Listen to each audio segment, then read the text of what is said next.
Alright, what's going on, everybody? We are live for Monday Night Football between the Dolphins and the Steelers. There we go. The game started a couple minutes ago. The Dolphins got the ball first, and they punted on their first possession. The Steelers will get it for their first time at their own 20 after the punt was a touchback. But welcome to the stream, everybody. Let me put out a poll and also pull up the chat. Let me know who you guys have winning.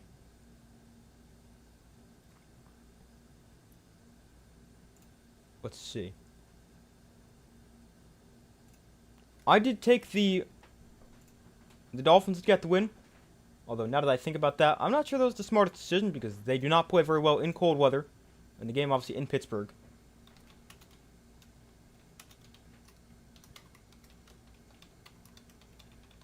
But I did pick the Dolphins. I don't remember the exact score I said. I will check that in a second.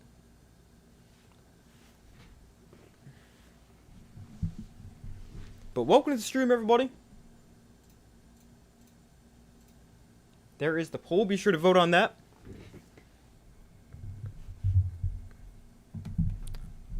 But I took the Dolphins by a score of 21-16.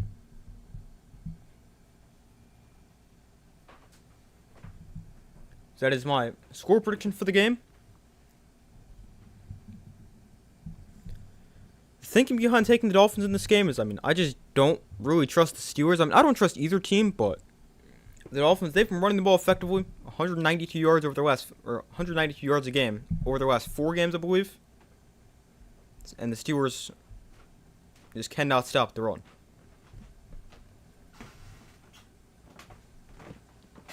You're rooting for the Steelers, okay? Yeah, I don't really have a huge preference who wins this game.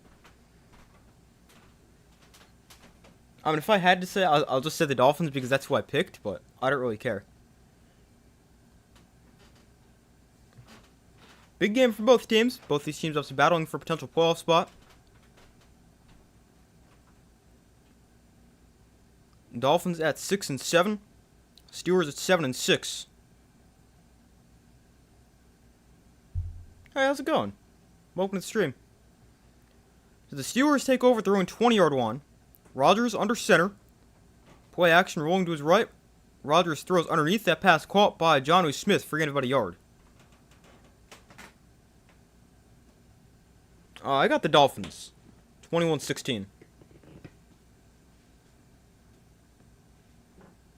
Rodgers on the season, 198 passing yards per game, 20 touchdowns, 7 interceptions.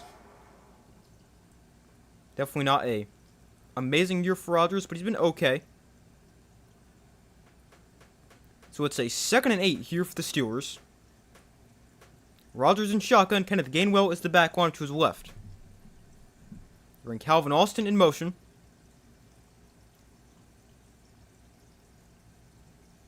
And here's the handoff. Gainwell right side. And Gainwell taking down pretty much at the line of scrimmage. Looks like they'll give him a yard. If that. But a nice tackle right there. And it brings up 3rd and long for the Steelers. You got the Steelers 23-20. Okay, I could see that. Yeah, I definitely don't expect either team to come out and put up a ton of points.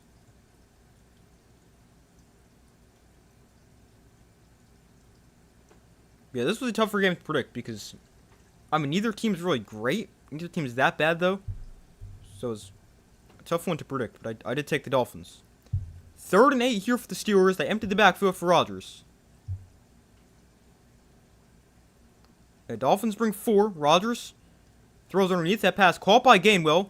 And Gainwell is going to get swung down a yard short of the first down. Good job by the Dolphins to stop him short. Looked like he was going to get there for a second. They stop him short. Brings up 4th and 1. And the Steelers going to go 3 and out on their first drive. And both teams will punt on their opening possession.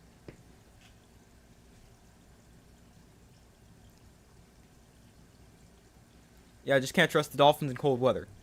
That is definitely smart thinking, and I didn't think of that until after I made the video.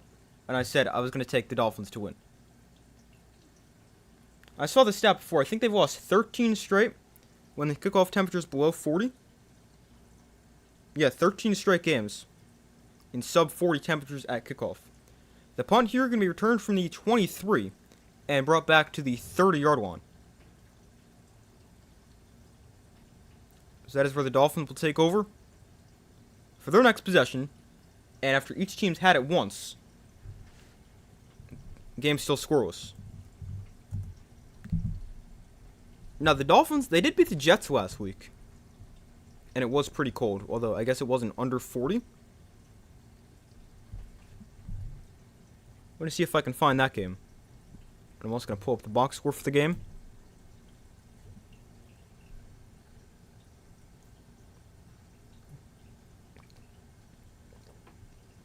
Be sure to vote in the poll if you guys have not already done so.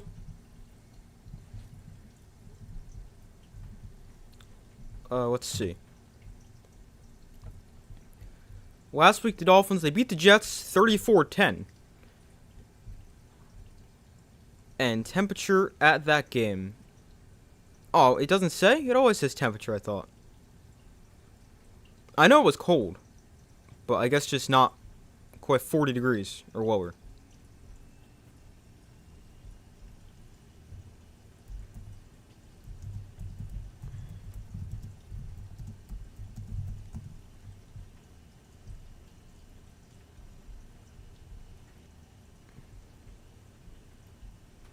Let me see if I can find it.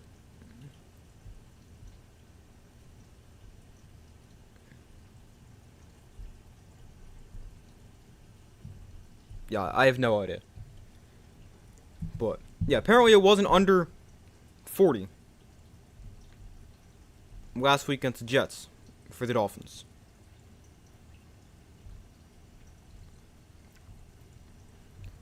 But we wait for them to come back from commercial here.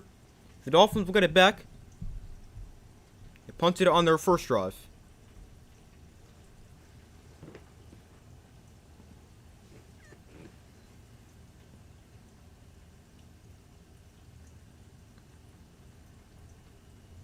But the Dolphins get it here on their own 30-yard line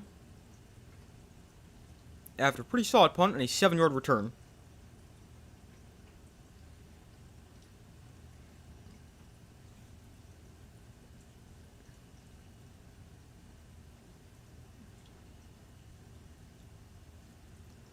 So it's a 1st and 10 for the Dolphins. The ball is officially spotted on the 29. With 10:14 to go in the first quarter. So Tua under center. They go I formation. Motion tight end across the formation. And they hand it off here. HN right side. And got a pretty good run right there. Getting about somewhere around 6 yards.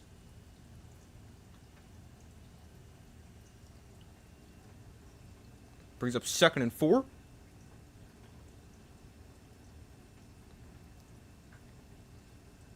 Devon HN this season, career high 1,518 scrimmage yards and 11 scrimmage touchdowns on 251 touches.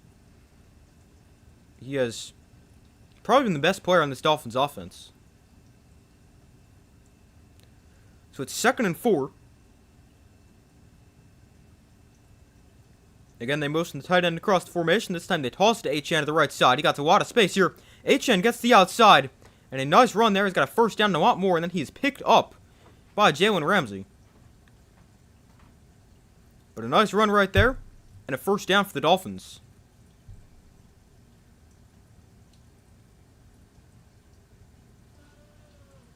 It's a very similar play to the last one. They motion the tight end across to bring the fullback into the backfield. This time they toss it to him, though. But a nice play right there. And a good run play for the Dolphins. Devon HN during the Dolphins' 4-game win streak, 520 rushing yards, 4 touchdowns, averaging 7.2 yards per carry. Well, that's pretty good. Tua looks to throw here, and he throws over the middle. That's caught by Jalen Waddle, and he's taken down at the 40 for a gain of 11. Nice pickup right there, and a good start to the drive for the Dolphins.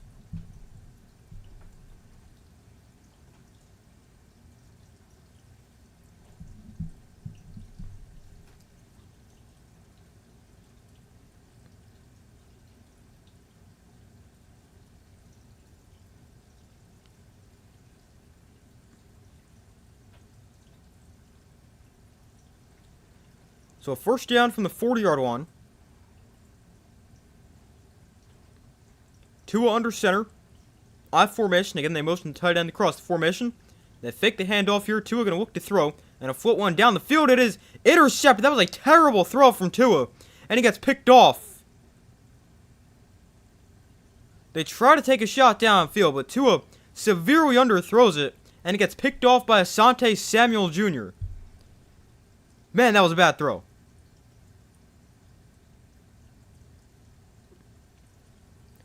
Right when it looked like the Dolphins were putting together a good drive as well, Tua turns it over.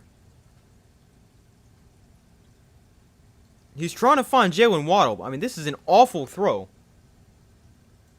And Tua throws, I believe, his 15th interception of the year.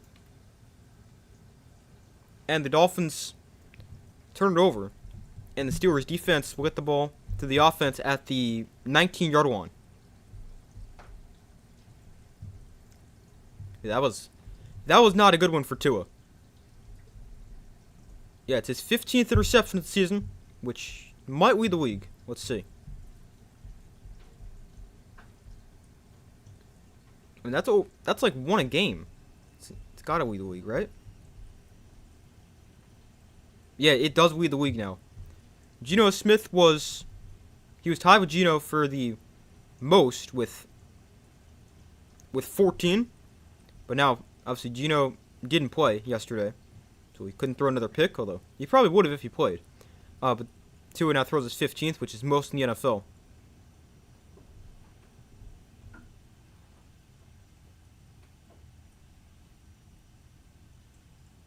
Hey, how's it going? Welcome to the stream.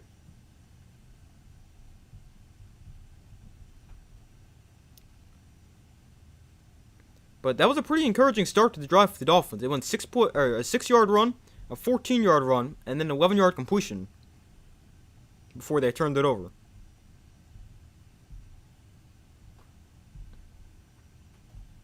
But we wait for them to come back from commercial here. The Steelers get it back at the 19-yard line. After the game's first turnover.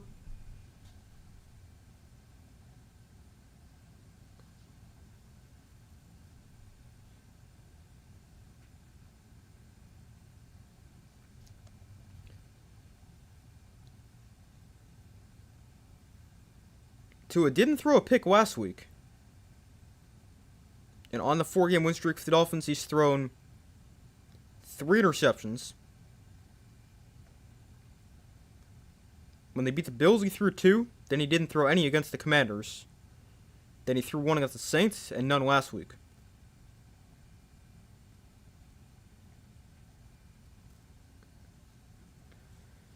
But now they're back from commercial. 7:54 to go in the opening quarter.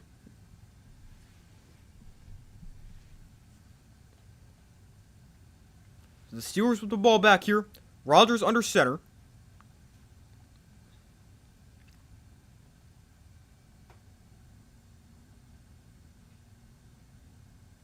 And Rodgers going to toss this here. Warren to the left side. Jalen Warren is tripped up. Oh, ball comes out at the end. Well, let's see here. Dolphins dive on it, but was he down first? They're going to say he was down. So it'll be a gain of about 6 or so yards. So they go back to the interception here.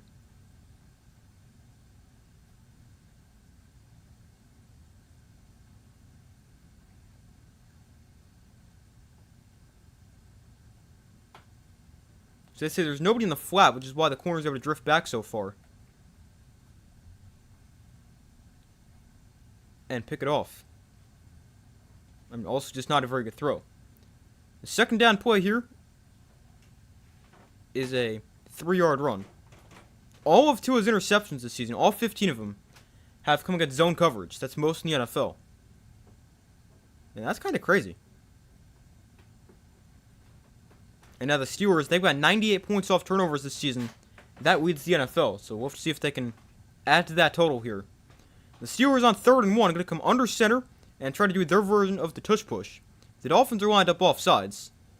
And let's see, the Steelers run it here. Looks like the spot's going to come in short, but I'm 90% sure one of the Dolphins will end up off sides. Well, there's no flag on the play.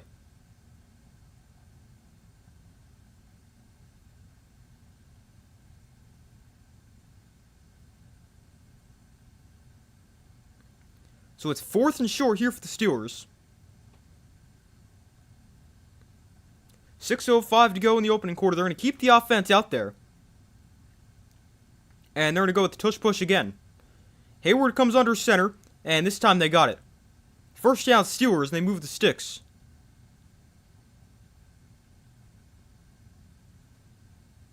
So they get aggressive there on 4th down. It works out. It's Connor Hayward able to move the sticks on the sneak.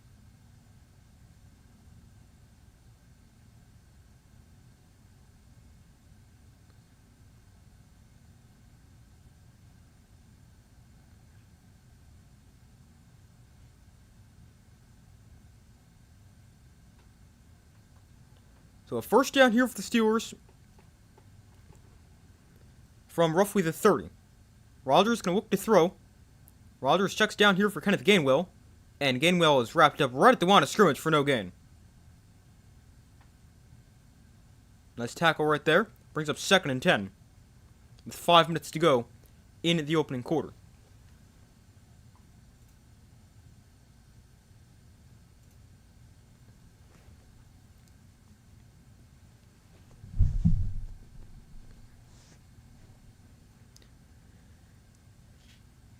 But it's 2nd and 10 here. 4:40 to go in the first quarter.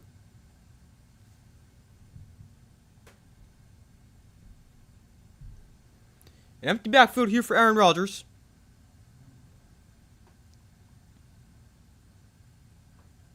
Rodgers can look to throw on 2nd down. Got time. Throws over the middle. Open receiver is DK Metcalf, who makes the catch near midfield and is taken down at the Dolphins' 49-yard line for a first down for the Steelers. But a good pickup right there.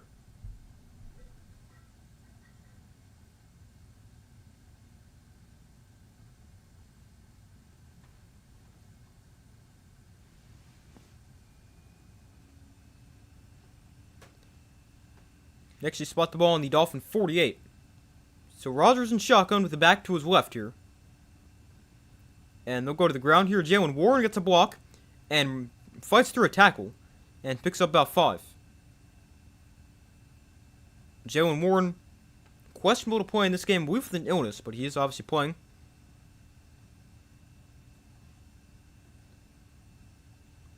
But Warren gains 5.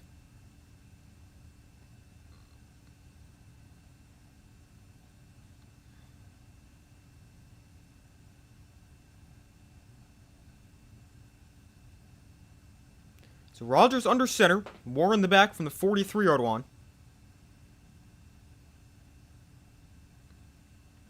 And Rodgers fakes the throw to the outside, now hands off to Warren. And again, Warren taken down pretty much at the line of scrimmage. Been pretty good tackling for the Dolphins to start this game. But he stopped it for getting just a yard. Brings up 3rd and 4 for the Steelers.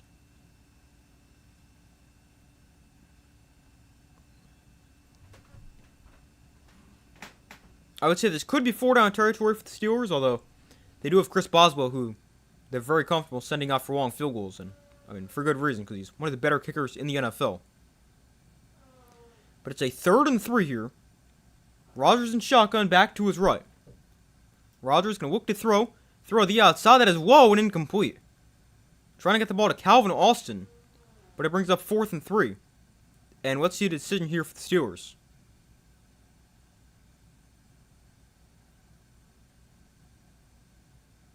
It's a 4th and 3, and the offense is going to stay out there here with 2:19 to go in the first quarter. The ball's on the Dolphins' 42. They need 3 yards here on 4th down. Already have 1 4th down conversion on this drive, trying to make it 2. Rodgers throws the flat, caught by Gainwell for a first down. Kenneth Gainwell makes the catch out of the backfield and moves the sticks. Actually, I don't think he was in the backfield, but either way, Gainwell makes the catch. Yeah, Gainwell was lined up not next to Rodgers.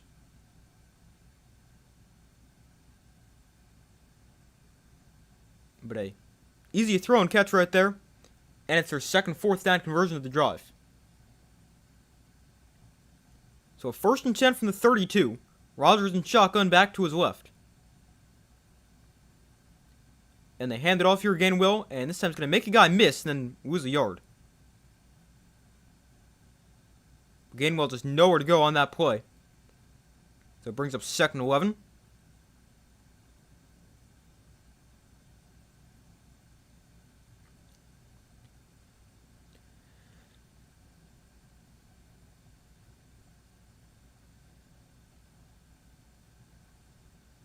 It's been an 11-play, 48-yard drive that's taken 6:40 off the clock so far for the Steelers. A little over a minute to go in the first quarter. Rodgers going to look to throw. Rodgers checks down here, Warren in the flat, and make one guy miss, take a big hit from Chop Robinson. And Warren gains about a yard, so it brings up 3rd and 10. But a big hit right there from Chop Robinson.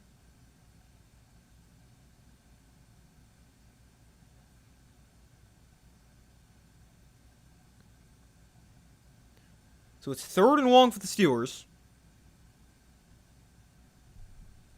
3rd and 11. 30 seconds left in the first quarter. Rodgers and shotgun back to his right.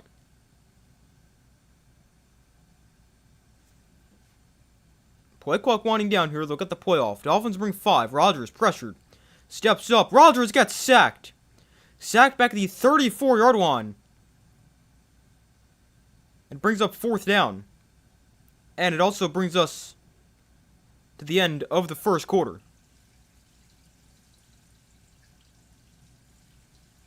Yeah, that was not the 34-yard line. How'd I get that confused? Where was that? That was not the 34, like I said it was.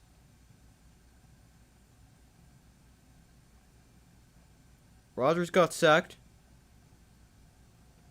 at the 42. How did I mess that up?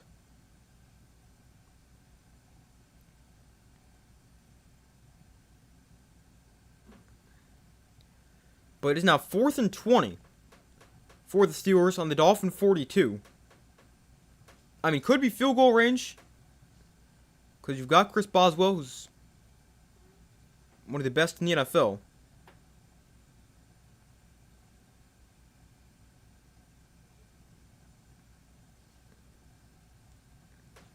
Can definitely make from, I mean, this would be almost 60 yards.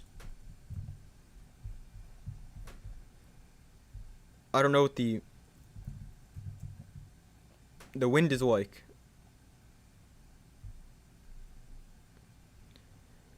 Boswell this year has a long of 60. He's 21 of 24. He's 7 of 8 from at least 50 yards.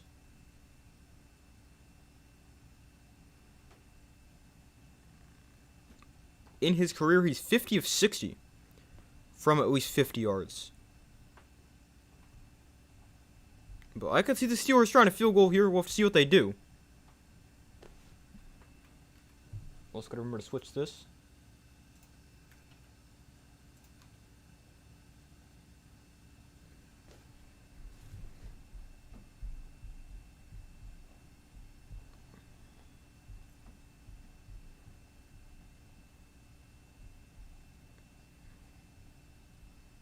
But Chris Boswell has made 7 field goals from at least 50 yards. That is 1, 2, 3, 4, 5, 6th in the NFL.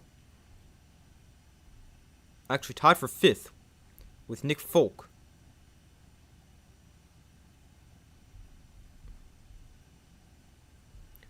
But we wait for them to come back from commercial.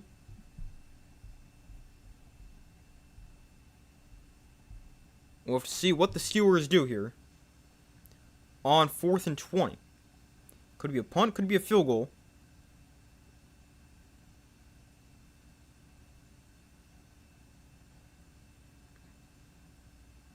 And it's going to be a punt for the Steelers.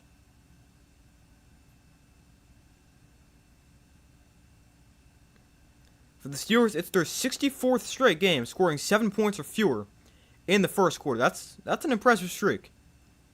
I mean, in this case, they score 0. And the punt is going to bounce into the end zone for a touchback.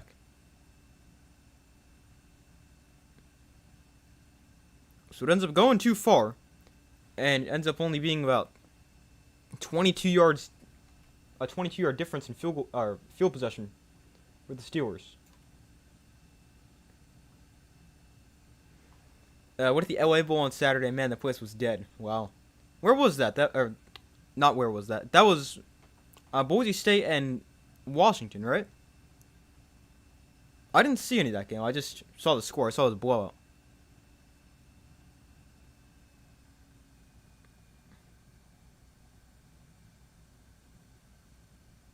Yeah, that's still cool, though, going to a bowl game.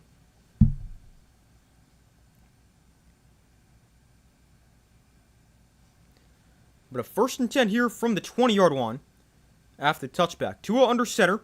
Hands off here to... Who is this? Number 5? Is Ollie Gordon?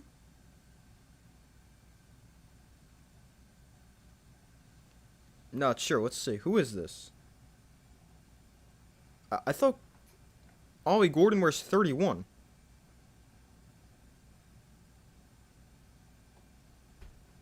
It's Jalen Wright for the Dolphins. He wears number 5. I did not know that.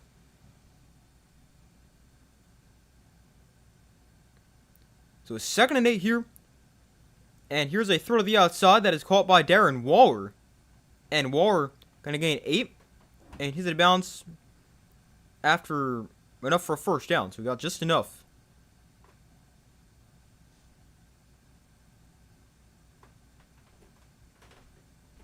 Tickets were cheap, so I thought you'd go. Makes sense. I mean, it's always fun to go to a game.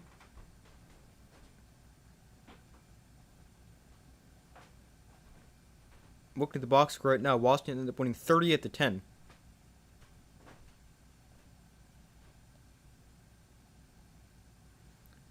Here's a handoff here for Devon Achane, left side. And a pretty solid run, about 5, maybe 6 yards.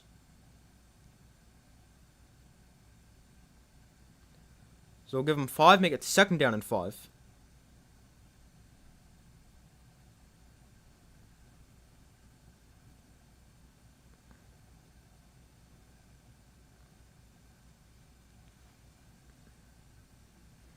Washington won comfortably. Yeah, I see that.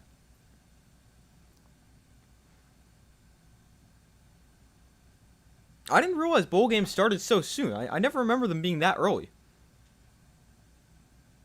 So 2nd and 5. Handoff here to Achane up the middle for a gain of about 3.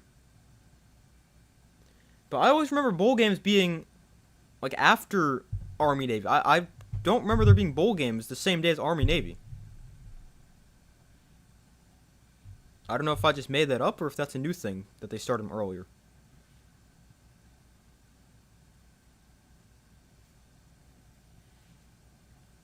Playoffs next week. Yeah, I know. I'm excited for them. Should be interesting. I feel like there's a lot of different teams who have a chance to win the national championship. Should be pretty entertaining. 3rd and 2 here for the Dolphins. Tua looks to throw. Tua steps up, going to try to run for a 1st down here, and Tua is going to get taken down a yard short. And it's going to bring up 4th down. He kind of like half slid.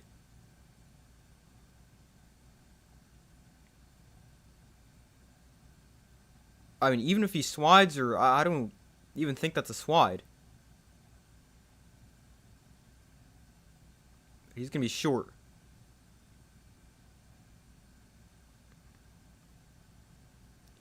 But the Dolphins will bring on the punt team here on 4th and 1.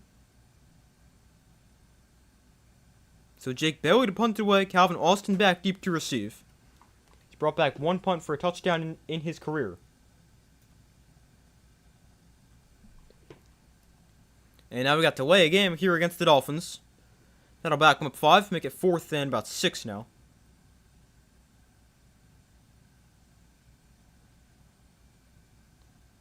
Think they added some random games maybe. Yeah, that would make sense. For why it's early. So a 4th and 6. Bailey on's punted away. from the 35-yard line. And Steelers come after it. They get some pressure on the punt, but Bailey gets it away cleanly. And Austin, he did not call a fair catch. He took a big hit right there at the 29-yard line, but holds on to the football. Wow, why would you not call a fair catch right there? Man, the Steelers are really lucky. He doesn't drop that.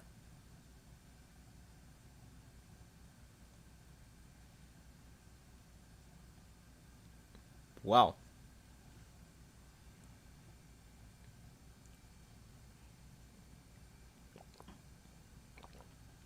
Notre Dame's still robbed. Yup, I agree. I still can't believe that happened. Or, I mean, I can believe it happened. It's just still so frustrating because I really thought we had a good chance to really win the national championship. Or not necessarily a good chance, but I thought we'd be one of the better... We were playing like one of the best teams in college football, and I thought they had a pretty good chance. Especially considering last year they made the national championship game. I mean, they kind of got blown out, but ended up coming back, making a close game, and had a chance at it. But, and then this year, I mean, I thought they had a better team. The defense might not have been quite as good, but the offense definitely a lot better. I really thought they could have done it, but obviously not.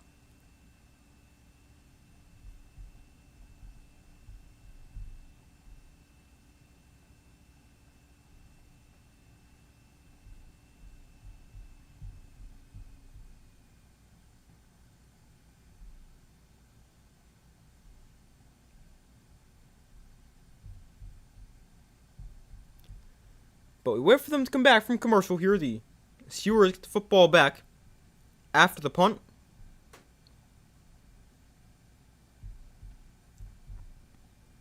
Was a 36-yard punt. Was caught at the 29-yard line. That's where the Steelers take over with 11:04 to go in the first half. Still no score in this game.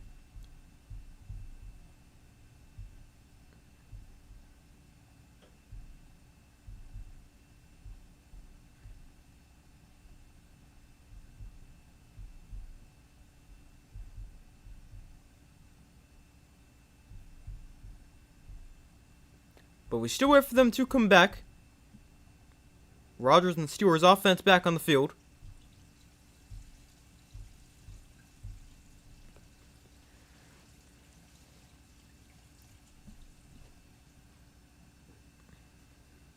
So let's see what the Steelers can do offensively here. Rodgers under center. Warren is the back.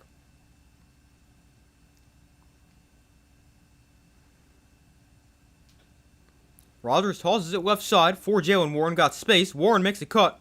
And Jaylen Warren's still going, breaking a tackle across midfield to the 48-yard line. But flag is down. And this one might come back.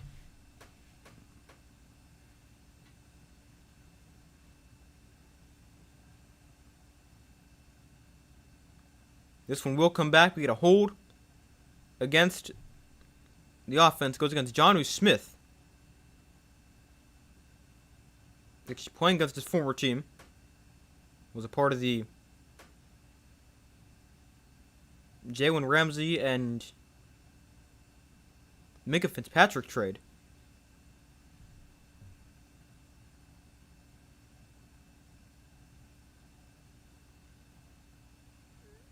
Dolphins lose, they're out. Yeah, I think it's already pretty unlikely for them to make it. I mean, they'd only be 7-7 with a win. I mean, not impossible, but pretty unlikely. 1st and 20. Throw underneath here for Rodgers is complete for a gain of about 7. Brings up 2nd down.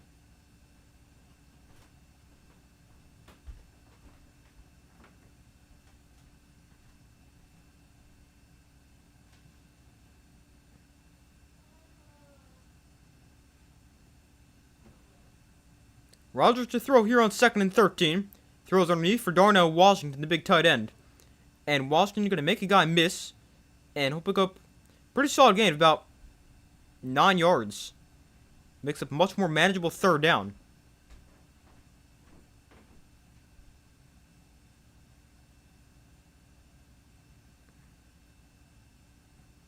Darnell Washington, 6'7", 264 pounds. Although, seems a lot bigger than 264 pounds. He said he's over 300. I think he said 311 when he was on the St. Brown podcast. I don't know if that has a name or if it's just the St. Brown podcast. That was like a couple months ago now, but yeah, he's a very big guy. 3rd and 3 here. Rodgers gets pressured. Rodgers thrown down for a sack. Rodgers sacked for the 2nd time, and he took a big hit right there. Really got slammed to the ground. Kind of surprised there's not a roughing the passer call right there.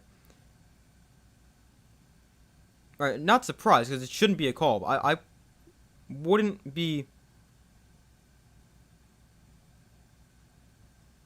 I wouldn't be super surprised if for some other quarterbacks that was a roughing the passer. But the Steelers are going to punt it away again. Malik Washington back deep to receive. And this punt is a short one, bounced at the 29. And is downed after pretty much checks up in the air at about the 30.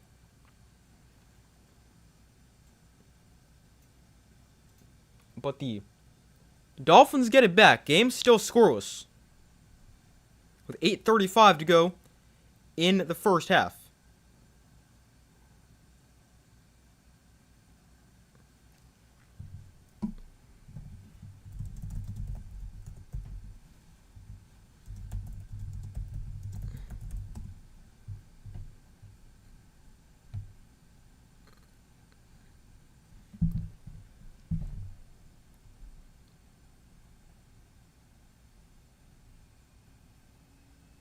Well, so not only does it make it hard for the Dolphins to get into the playoffs if they lose, it's actually impossible.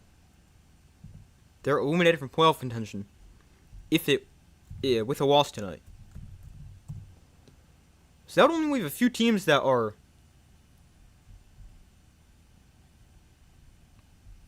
really still left battling for those wildcard spots in the AFC. If the Dolphins get knocked out.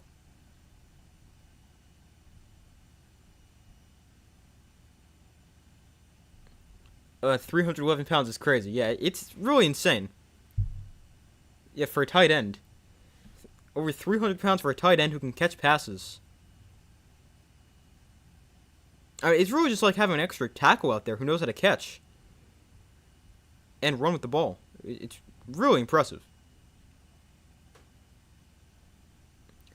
But if the Dolphins get eliminated tonight, then there'll only be 9 teams left that have not been eliminated in the AFC.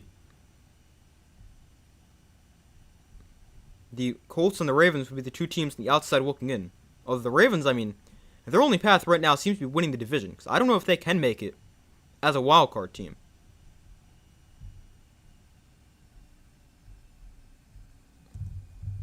They might be able to as a 7 seed, although I just think that's kind of unlikely. If they end up making it as the 7 seed, as opposed to win the division.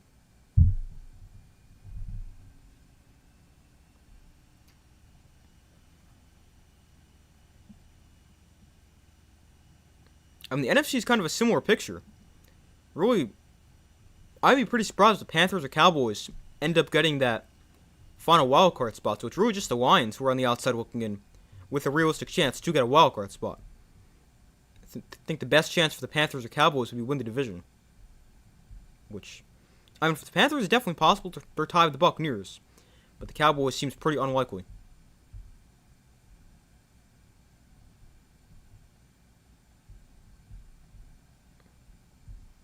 AFC has not been good this year. Yeah, really. I mean, even though there are some really good teams in the AFC, like you got the Patriots, you got the Broncos, you got good teams in the AFC, just not the teams you expected to be good.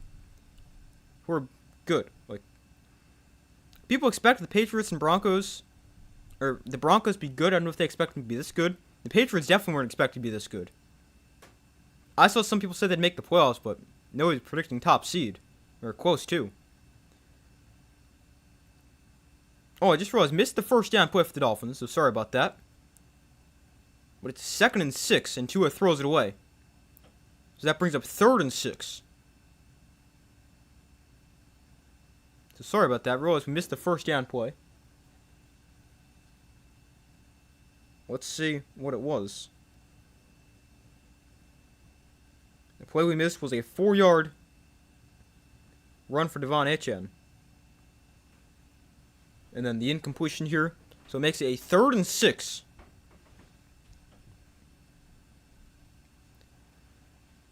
$7:45 to go in the first half. Neither team with a 3rd down conversion yet in this game. Steelers are 0 for 5. Dolphins are 0 for 2.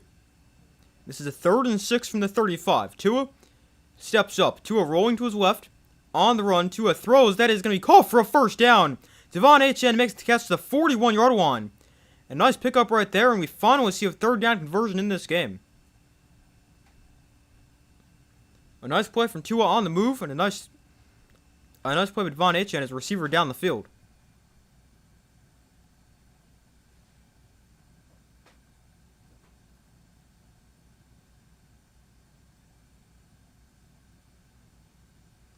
But a nice play right there. And the Dolphins, they move the sticks and keep the drive alive. Achane now up to 60 total scrimmage yards on 8 touches. 37 rushing, 23 receiving. Here's a handoff up the middle. Gain of about 4 for Ollie Gordon.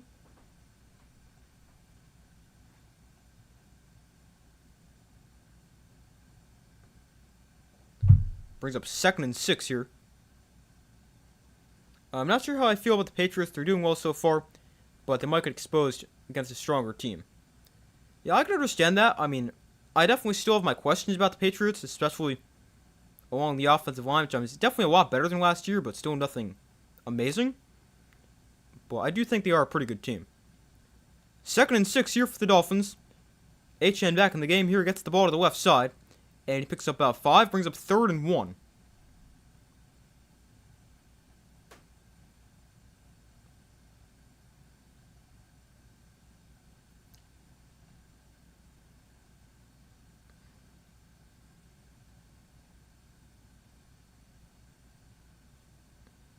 But I definitely get what you're saying with the Patriots. I mean, there's definitely still a couple of questions you have about them. And they have played a fairly easy schedule so far. But yeah, I do think they're one of the better teams in the NFL. 3rd and 1 here for the Dolphins. Tua going to turn around and hand off. Gordon taken down for a loss. Patrick Queen stops from the backfield and it's 4th down.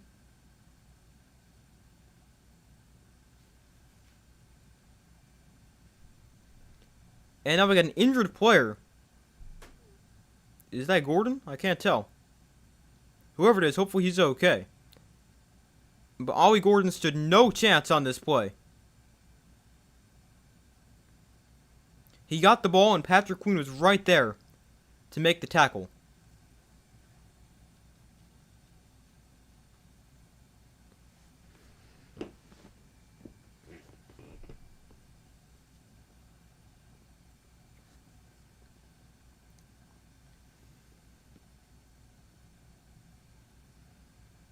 But I think that was Ollie Gordon who was the injured player.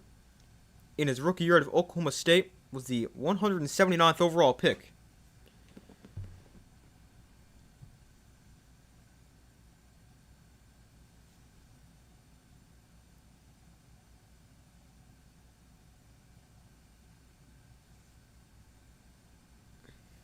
But hopefully Ollie Gordon's okay.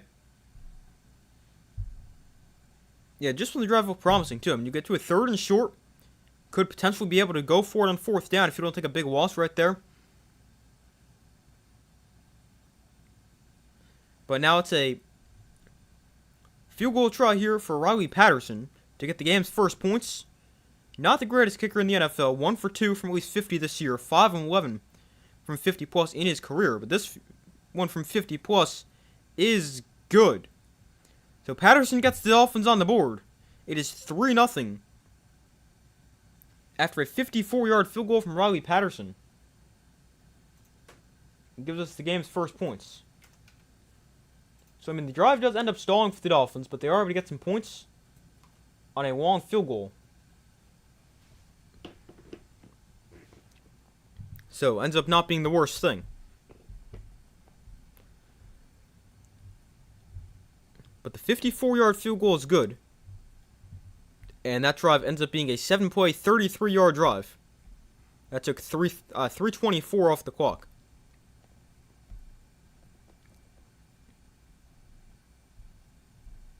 It's the longest drive of the day for the Dolphins in terms of yards. 33 yards. Their previous long was 31 when they threw the interception in the first quarter. The longest drive for the Steelers in their 3 drives has been 39. That's when they got to the Dolphin 42 and then punted.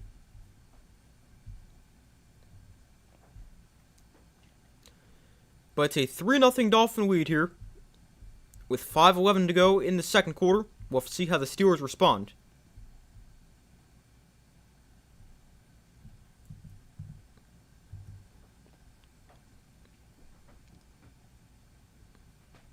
But both defenses playing pretty well, although I think you could also say neither offense playing that well.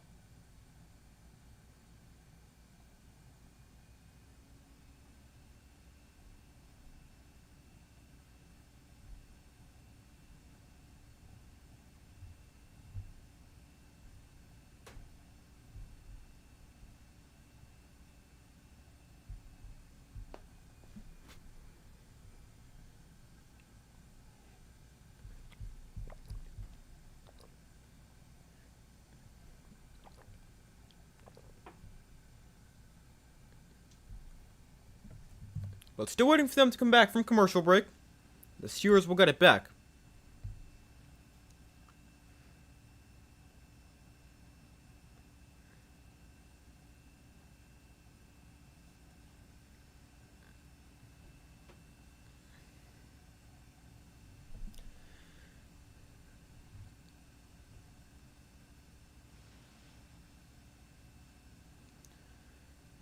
So they're back from commercial. The Dolphins set to kick it off against the Steelers.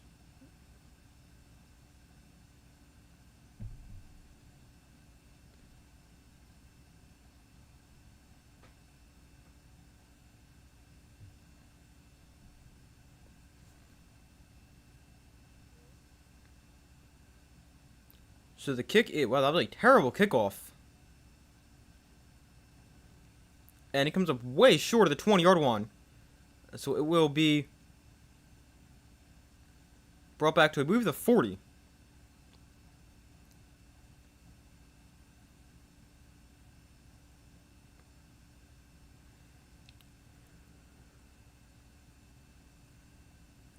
Yeah, the ball spotted on the 40-yard line after the kick comes up way short of the landing zone.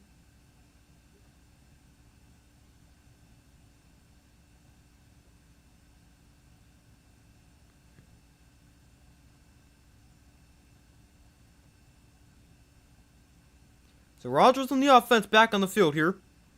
Quick throw to the outside for Jonnu Smith. Makes the catch. Runs somebody over. Jonnu Smith still on his feet. About 10 yards right there and a first down for the Steelers. That's a pretty solid start to the drive.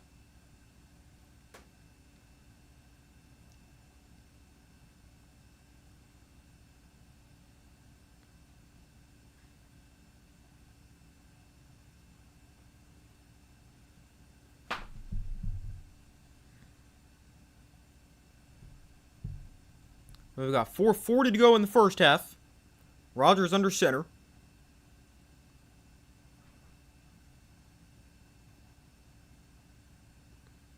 Play clock winding down.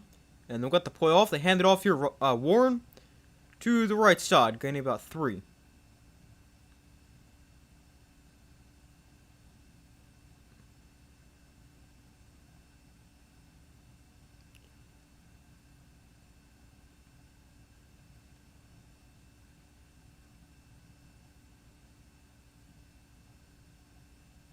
Next, give Warren 4 on first down to make it 2nd and 6.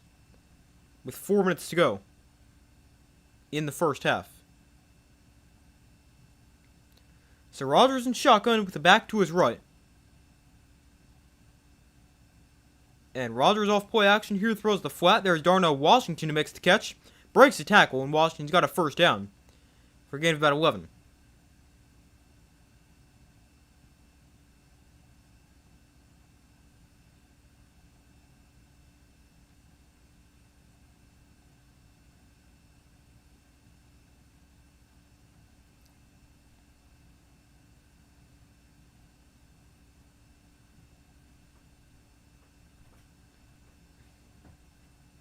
Darnell Washington tonight, 2 catches for 23 yards.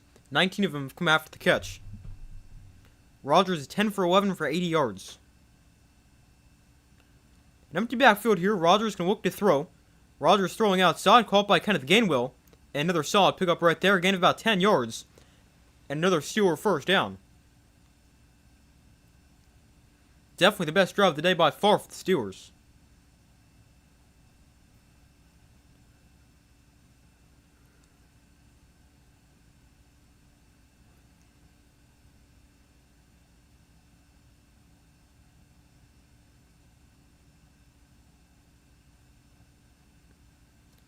Rodgers now 11 for 12 for 90 yards.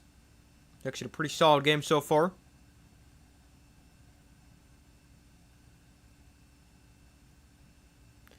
The Steelers forced to burn a timeout right here.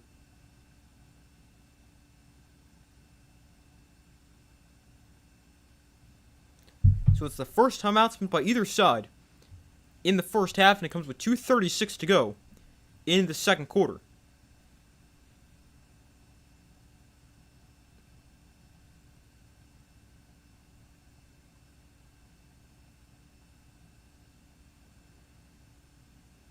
Adam Thielen, now with the Steelers after he got cut by the Vikings a couple weeks ago, in his second game.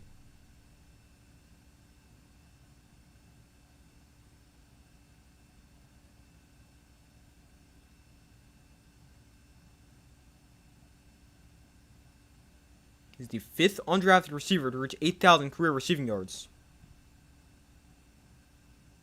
They bring him in motion here. So from the 25-yard line, Rodgers under center. They toss it to the right side for Kenneth Gainwell. And Gainwell trying to turn the corner, but he's forced out of bounds after about 4 yards.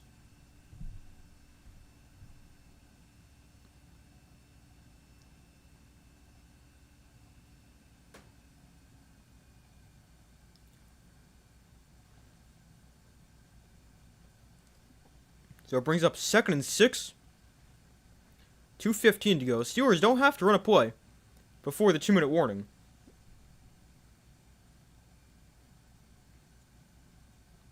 Let's see if they do. They got 3 seconds. Probably not. No, they won't.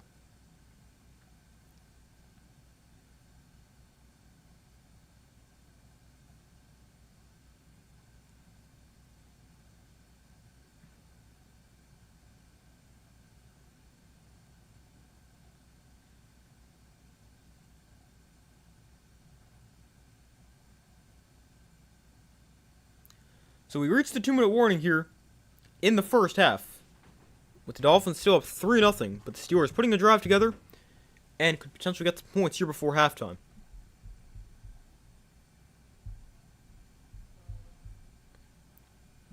Thielen went to the Steelers. Yeah, I kind of forgot about that until they showed that before.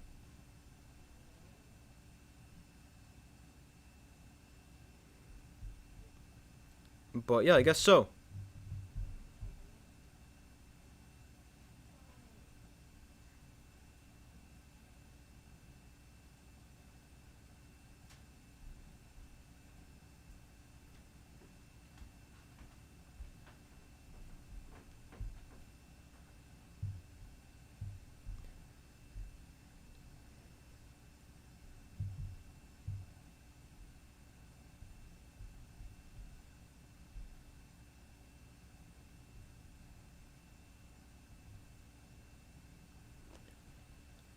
But we wait for them to come back from commercial here.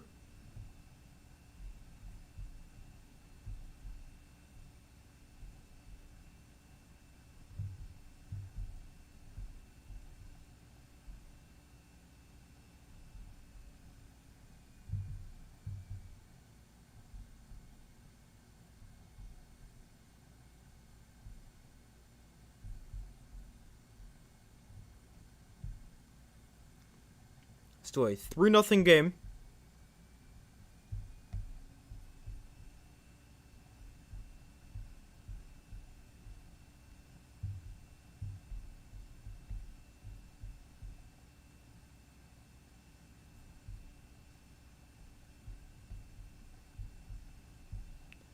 But we still wait for them to come back from commercials. So far, results in the poll: 62% of you guys said the Steelers will win, 38% have said the Dolphins. Be sure to vote if you've not already done so. So you guys missed my prediction. I took the Dolphins by a score of 21-16. Although this rate looks like it might be 10-6. And that might be too high scoring.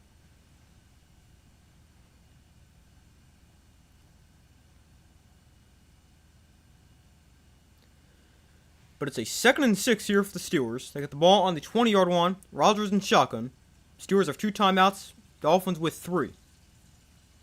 Rodgers looks to throw. Sets up the screen for Kenneth Gainwell. And Gainwell trying to wait for his blocks to develop. And he'll pick up about 5.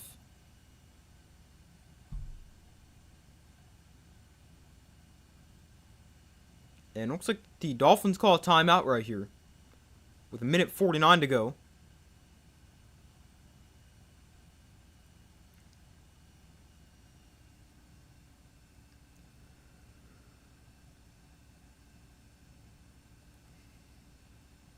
Yes, the Dolphins, they call a timeout with 1:49.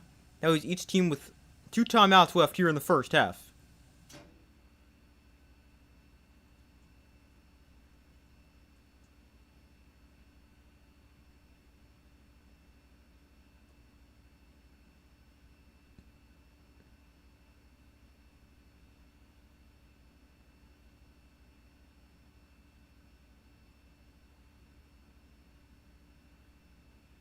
So it's 3rd and 1. They put a few seconds back on the clock, making it 1:51 instead.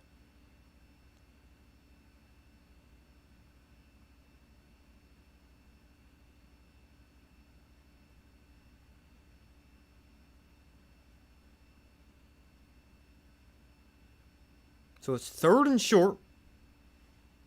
The Steelers 0 for 5 on 3rd down, although they are 2 for 2 on 4th down. Rodgers under center. Rodgers tosses it to Warren to the right side, and Jalen Warren is going to be stopped short. And the Dolphins call another timeout.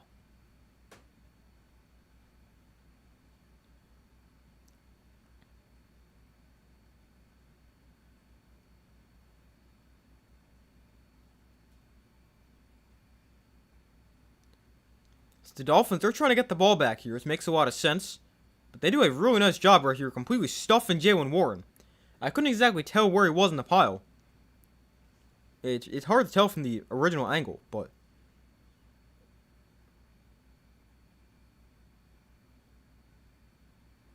But they showed the second angle is definitely short. So it's 4th and 1 with 1:46 to go. The Steelers going to keep the offense out there. And they stay without a conversion on 3rd down. But right now they're 2 for 2 on 4th down. The Dolphins, during their 4-game win streak, are the 3rd best defense on 3rd downs in the NFL. The Steelers going to try to sneak it right here. And Connor Hayward looks like he's got a 1st down.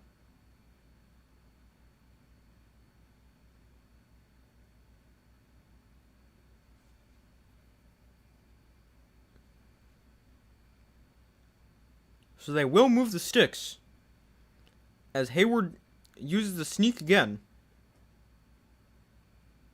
It's their version of the tush push. Man, Rodgers is such a hard job right there. All he's going to do is just stand there and then signal 1st down.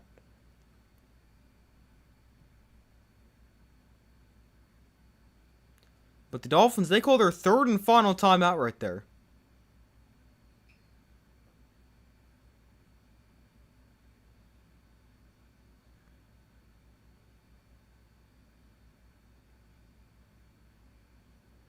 So they stopped the clock with 1:28 to go. Steelers still have 2 timeouts remaining.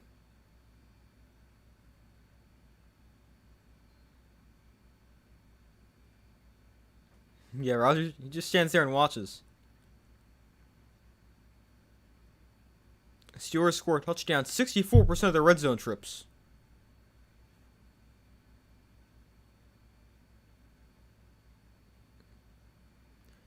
They got the ball on the 14 right here. Rodgers under center. They bring Thielen in motion. Play action here. Rodgers can look to throw. Rodgers throws outside, caught by Gainwell, and Gainwell going to get out of bounds for a gain of 10.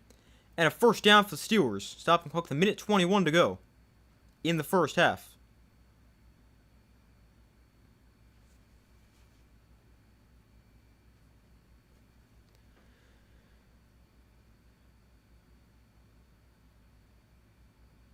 I mean, smart decision by Rodgers right there. Nobody open, and there's nobody in the flat besides kind of the Gainwell.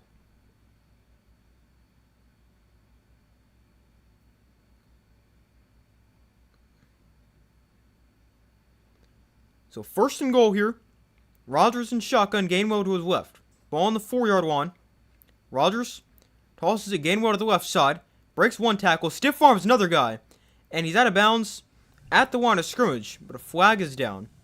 Minute 15 to go in the first half.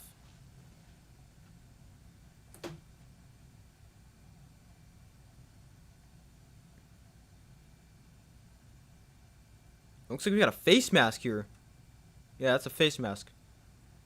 So that's going to be an automatic first down and move the ball half the distance to the goal. It's down to the 2-yard line.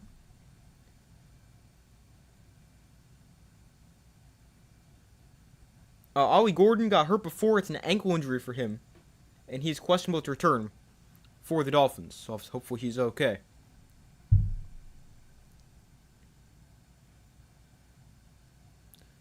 So it's a first and goal here. The Dolphins, they've not allowed a rushing touchdown in their last 5 games.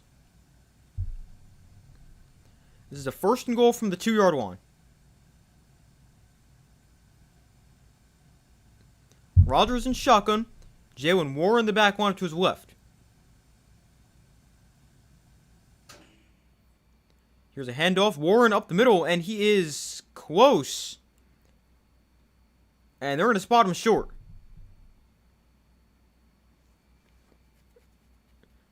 So that's interesting right there. I believe Jalen Warren scored a touchdown in 3 straight games. The Dolphins have not allowed a rushing touchdown in 5 straight games. So one of those streaks going to break. Although I guess technically Warren can score a receiving touchdown, so not necessarily. But the clock is running here down to 50 seconds left. It's second goal from the 1 for the Steelers. Rodgers in shotgun. Warren is the back one to his left.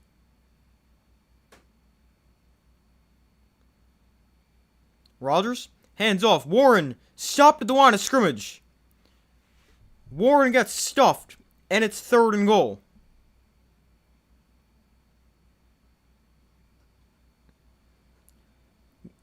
Got about 30 seconds to go.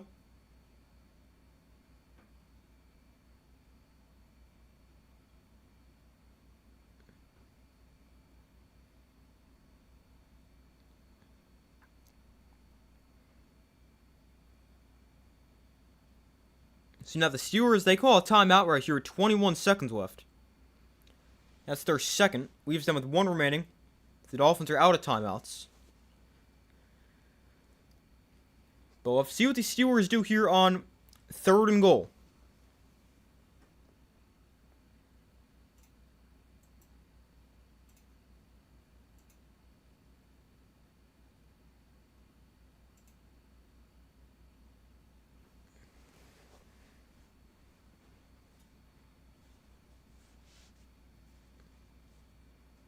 So with third and goal, 21 seconds left.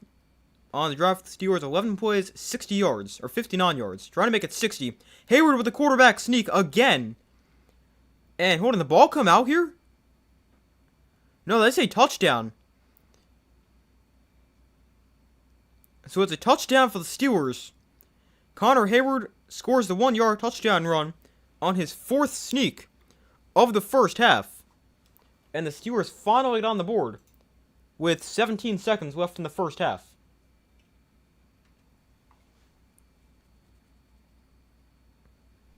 Yeah, he's definitely in there before the ball comes out.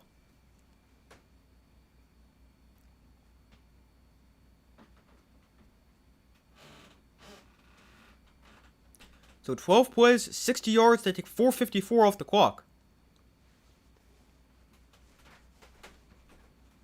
It actually works out for the Steelers because with the way it took them longer to score, it takes more time off the clock.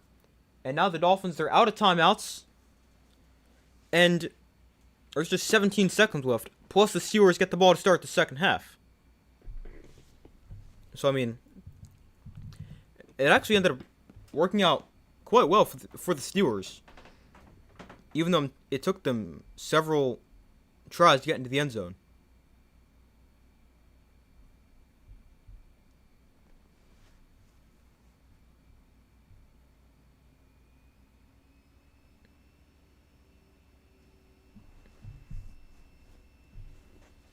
Finally, a touchdown. Yeah, really. It only takes, what is this?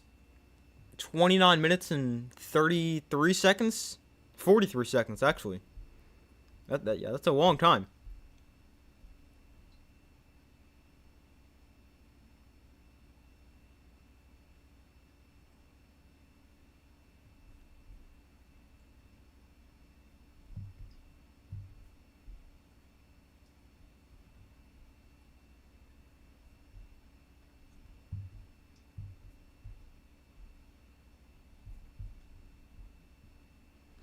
Finally is right. I got the program Aaron. They'll start calling him Grandpa, too. Yeah, I mean, he's definitely getting up there in age. Not quite Philip Rivers old, although. It is definitely. He's definitely quite old.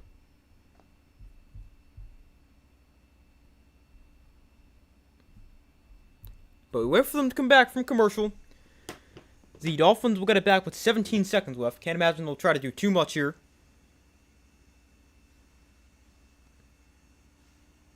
Especially with no timeouts. Should be a close game, leaning towards Pittsburgh. Okay. Yeah, I'd agree. Well, agree it's a close game. I took the Dolphins, though. I took them 21-16.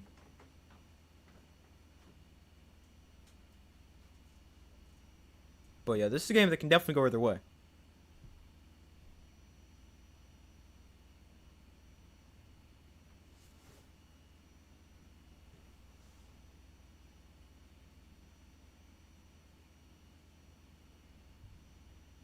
But the Dolphins will get it back.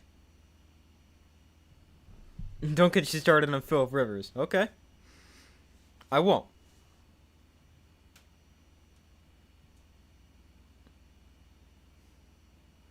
The kick is away here, and it'll go into the end zone for a touchback. So the ball will come out to the 35-yard line.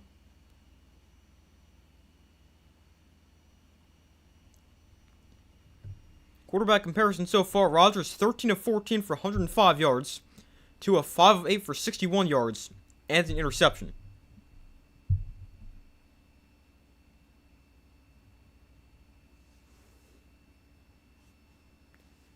But let's see what the Dolphins do here.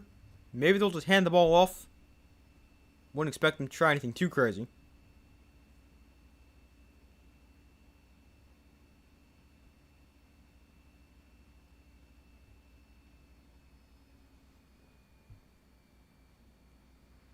So let's see, the Dolphins, they come out in shotgun. I mean, maybe they could try to get a little more aggressive after it was a touchback.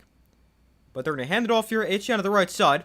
And it'll cut back inside, get swung around, and pick up about 7 yards. And it looks like that's going to bring us to halftime.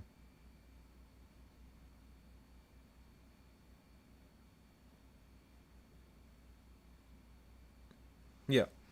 So that brings us to the half. With the Dolphins, or the Steelers leading the Dolphins 7-3. And getting the football to start the second half.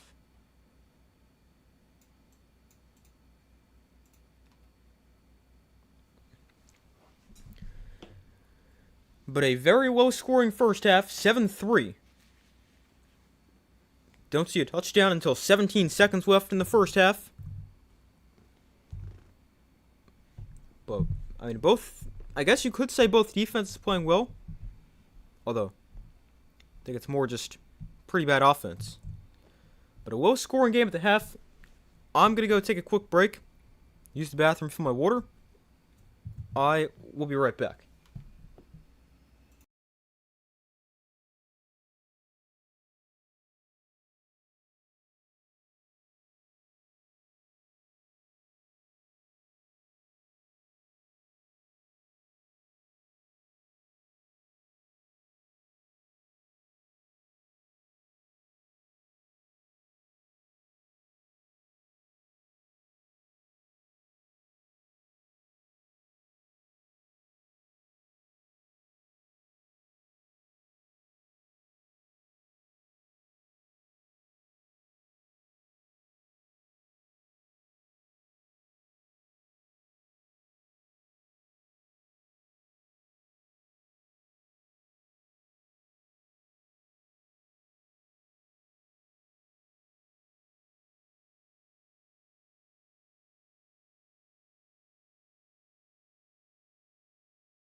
Alright, I'm back.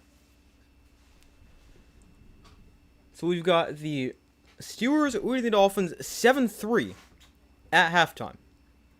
A very low-scoring first half. Neither offense really looks too great.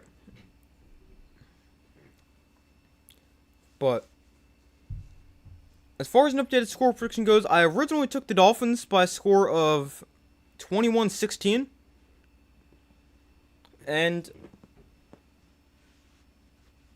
I mean, I don't really love either team, the way either team's playing right now.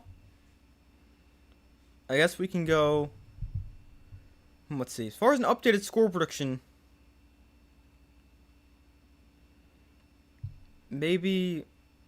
I really have no idea who's going to win this game. I mean, neither team's that good. Neither offense looks good at all. If the Dolphins, they can run the ball, I think I kind of like their chances, but they just haven't done it a ton. They haven't had the ball a ton. But when Rodgers had a pretty good first half, do I trust him to keep it up? Not really. I have no idea. I'll take the Steelers, and we'll go Steelers by a score of... Let's see. We'll give them... Man, I'd like to put them to 20, but that seems kind of like a lot. You know, let's do it. Let's put the Steelers... Let's give the Steelers win by a score of 20-13. Or maybe 16-13 or something like that. But I don't really think we're going to see a lot of points scored. But that's what we'd go with as far as the updated score prediction. Looking at some stats from the first half. Tua went 5 of 8 for 61 yards, no touchdowns, and an interception, no sacks. On the ground for the Dolphins, they ran the ball pretty well. Devon Achane, 8 carries for 49 yards. That's 6.1 a carry. I think they really need to run the ball more in the second half. Then Jalen Wright, 1 carry for 2 yards. Tua has 1 carry for a yard. And Ollie Gordon hurt his ankle. He's questionable to return. He has 2 carries for 0 yards. And in receiving for the Dolphins, Devon Achane, 2 catches for 23 yards. Julian Hill, 1 for 20. Jalen Waddle, 1 for 10. And Darren Waller, 1 catch for 8 yards. And then for the Steelers, Aaron Rodgers, pretty good in the first half, although nothing amazing. But he went 13 of 14 for 105 yards. No touchdowns or interceptions. Then on the ground for the Steelers, really not too effective. Just 1.8 yards a carry. 15 carries, 27 yards, and a touchdown. 20 yards on 8 carries for Jalen Warren. Connor Hayward has 4 carries for 4 yards and a touchdown. And Kenneth Gainwell has 3 carries for 3 yards. And then receiving for the Steelers, Kenneth Gainwell, 6 catches for 41 yards. Darnell Washington, 2 for 23. DK Metcalf, 1 for 22. Jonnu Smith, 2 for 12. Adam Thielen, 1 for 7. Calvin Austin, no catches on 1 target. It is the only incompletion for Rodgers. And Jalen Warren, 1 catch for 0 yards. Then team stats from the first half. The Steelers with 10 first downs, Dolphins with 5. Wow, 5 first downs in the first half? That does not seem like much. And then on third down, neither team great. Dolphins 1 for 4. Steelers 1 for 7. Although the Steelers are 3 for 3 on fourth down. Total yards is almost identical. 116 for the Steelers, 113 for the Dolphins. Although the Dolphins moving the ball more effectively at 5.6 yards per play compared to the Steelers at 3.7. Steelers, the team with more passing yards, Dolphins more rushing yards. And red zone, Dolphins have not made it there. The Steelers 1 touchdown and 1 red zone trip. 3 penalties, 6 yards going against the Dolphins. 1 penalty, 10 yards against the Steelers. And 1 turnover in the game. That was an interception thrown by Tua. And then finally, time possession. 17-48 for the Steelers, 12-12 for the Dolphins.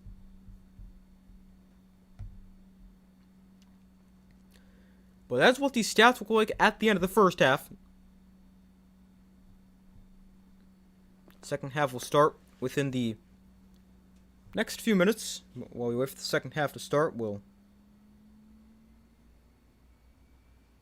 go over some scores from around the NFL.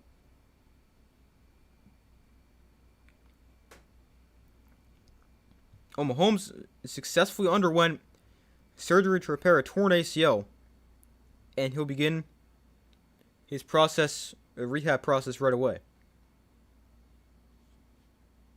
But hopefully he can get back soon. and not miss much next year.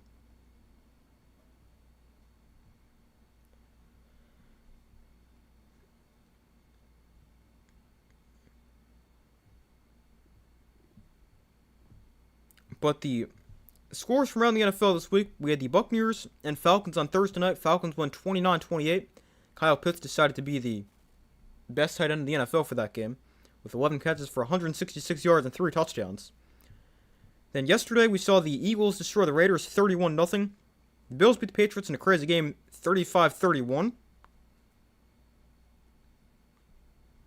That was another crazy game. Patriots were up 21, and the Bills came back to take the lead.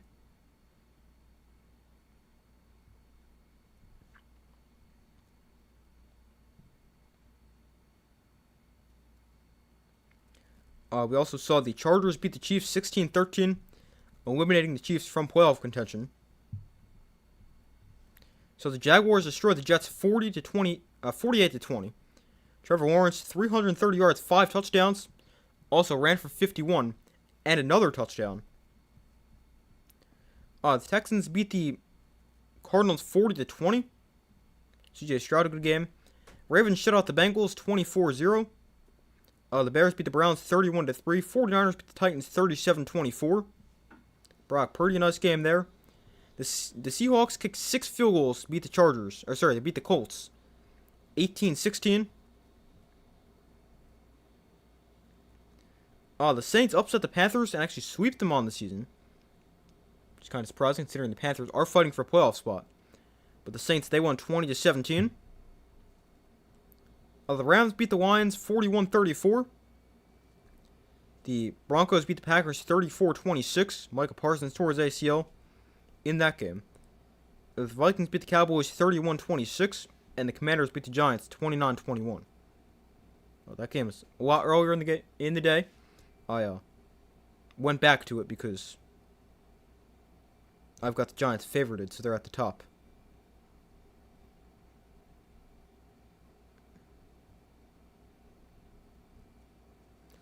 But the second half set to start here. The Steelers will get the ball first. Let's change this.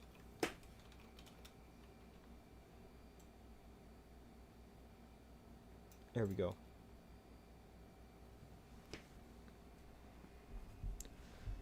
So the second half kicks off. The Steelers get the ball back. And the kickoff can be returned from at the 5-yard line. And on the return is stripped up at the 28.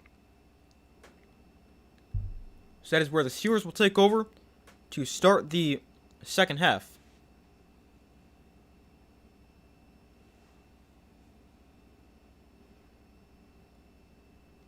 The Dolphins 3 points in the first half is their second fewest in the first half of this season.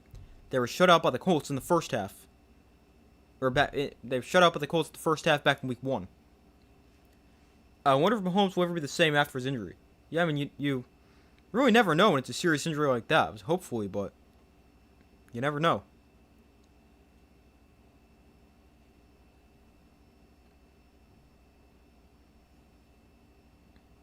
So 1st and 10 here. Rodgers hands off here to Jaylen Warren.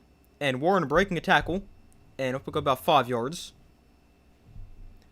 Although with Mahomes and the injury, I would think he's got a better chance as opposed to like a receiver.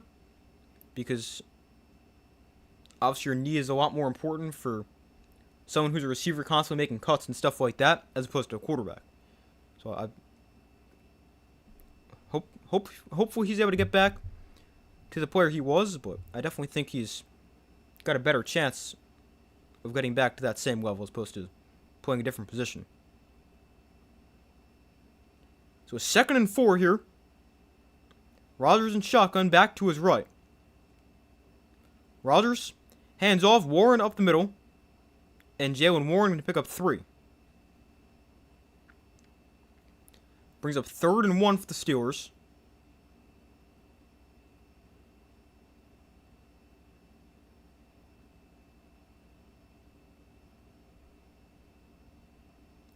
So 3rd and 1. Rodgers hands off Warren again, and he's got a 1st down. They move the sticks on 3rd and short, and it's their second 3rd down conversion of the game.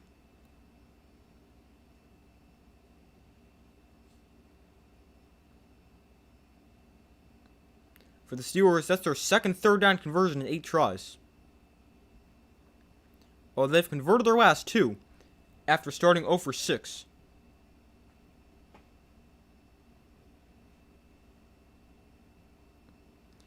So 1st and 10 here from the 40. Rodgers, hands off. Here's Gainwell. And Gainwell going to make a cut. Bounce off a defender. Gainwell goes down the sideline inside Dolphins territory and he's knocked out of bounds. A big run right there for Kenneth Gainwell. Gets the Steelers down to the 20-yard line. So a big run of about 40 yards.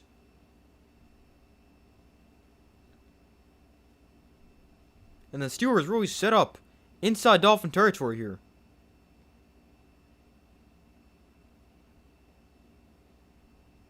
I mean, Gainwell's got to be tackled.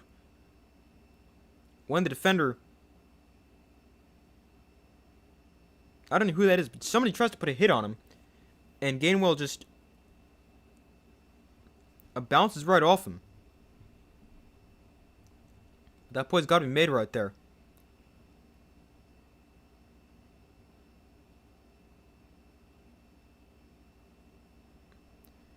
But the rushing offense for the Steelers has not been good over the past couple games. But tonight, 78 yards was already more than they've had each of their last 2 games.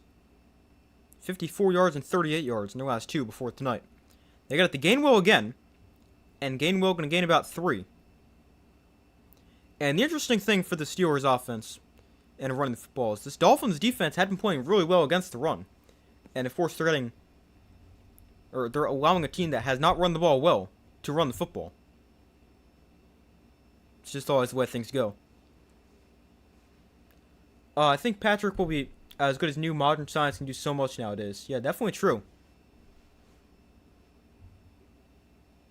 Players have a lot better, or a much greater chance of returning to the player they were before the injury than they did even 10 years ago. Or now than 10 years ago. Rodgers throws downfield here into the end zone for a touchdown. Marquez Valdez-Scantling with the catch. He was elevated from the practice squad today. A 19-yard touchdown. And the Steelers go right down the field on the first drive of the second half. And they extend their lead.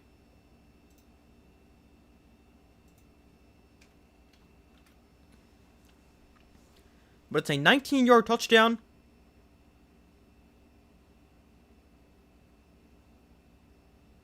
As Rodgers finds MVS.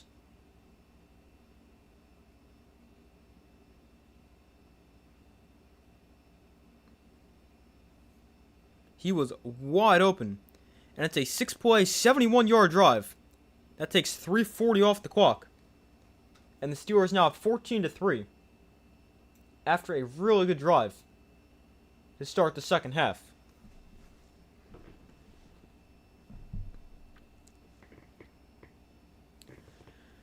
Aaron Rodgers now 14 of 15 for 124 yards and a touchdown. After that one. And that's a really good drive for the Steelers. I think it helped out with the big run play, but I mean, overall, it's a good drive. As they went their first 5 plays on the ground, and then they threw the touchdown. But it was a 6-yard run, a 3-yard run, a 2-yard run, then a 38-yard run, another 3-yard run, and then the 19-yard touchdown pass. But a good drive right there for the Steelers. And they're now up by 11, 14-3. And we'll have to see how the Dolphins respond.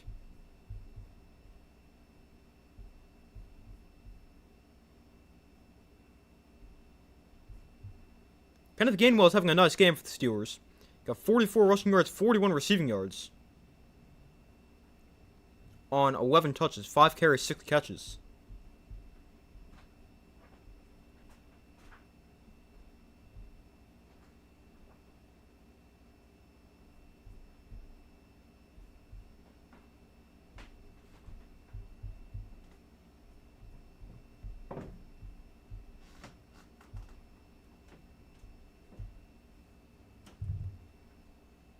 Steelers got this game. You would think so.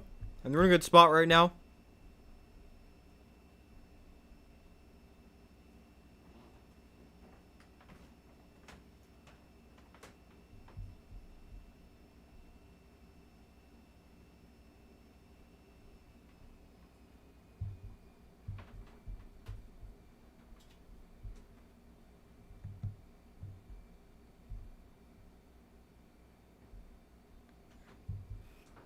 I mean, we'll see if the Dolphins can come back, but with the way they've played, not looking great.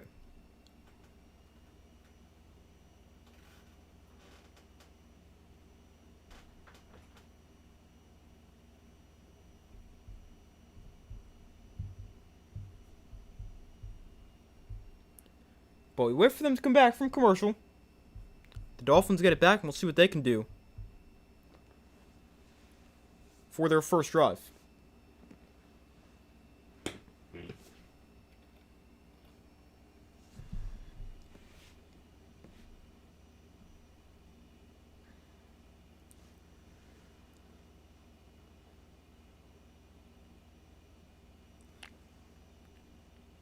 So Boswell kicks off right here. And this is a short kick. Second time we've seen that today. Now one from each team.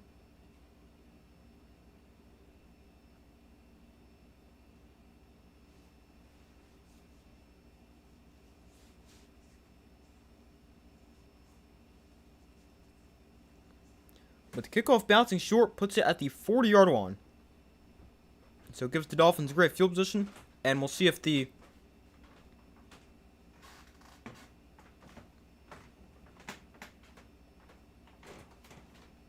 offense can build on that.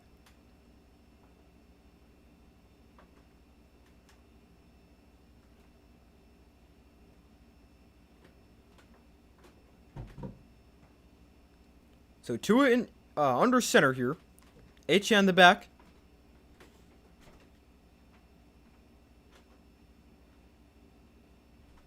And they hand it off here. H left side. And no space. Maybe got a yard, but not much.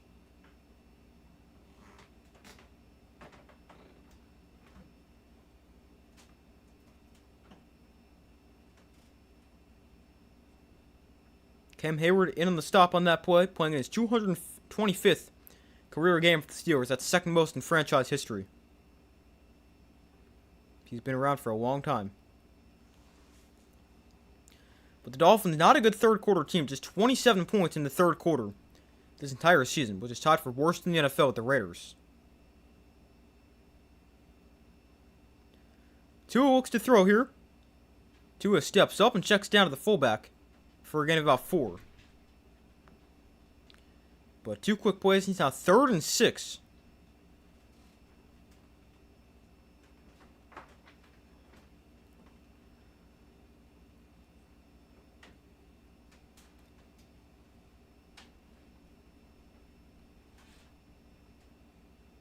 The oldest starting quarterbacks in the NFL, we got 4 players over 37, and all 4 of them will play on Monday Night Football for the next couple weeks. I'll obviously be streaming all those games, so that will definitely be something to watch. The old quarterbacks try to battle one another. Tua gets pressured here and dropped for a sack. Jalen Ramsey comes on the blitz and drops him back to the 31-yard line. And the Dolphins are going to go 3 and out on the opening drive of the second half. Or on their opening drive of the second half.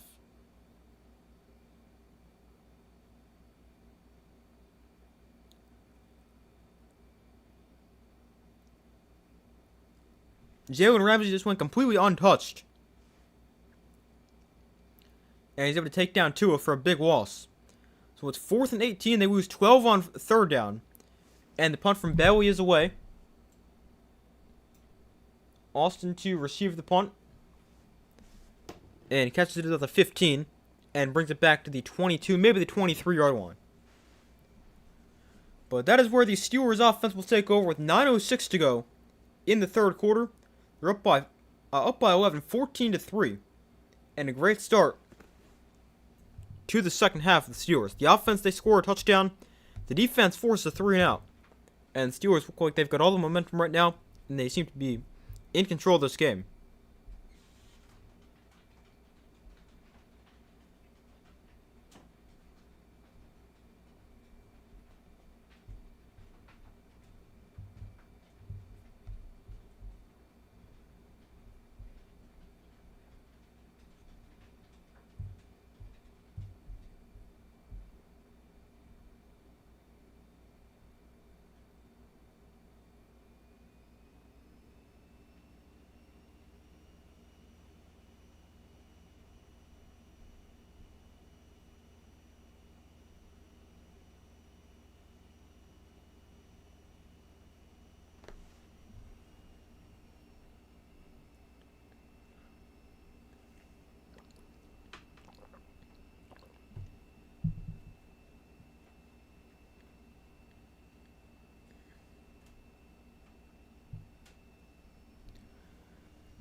But we wait for them to come back from commercial.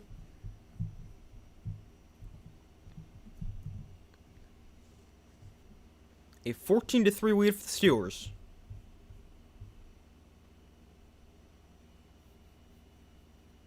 Rodgers and the offense get it back.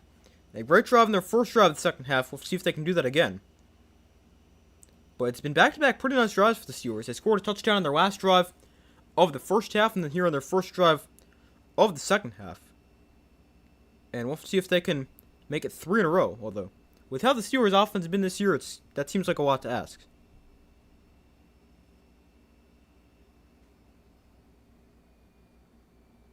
But we still wait for them to come back from commercial. So far, results in the poll, 67% guys said the Steelers will win. 33% have said the Dolphins. Be sure to vote if you've not already done so.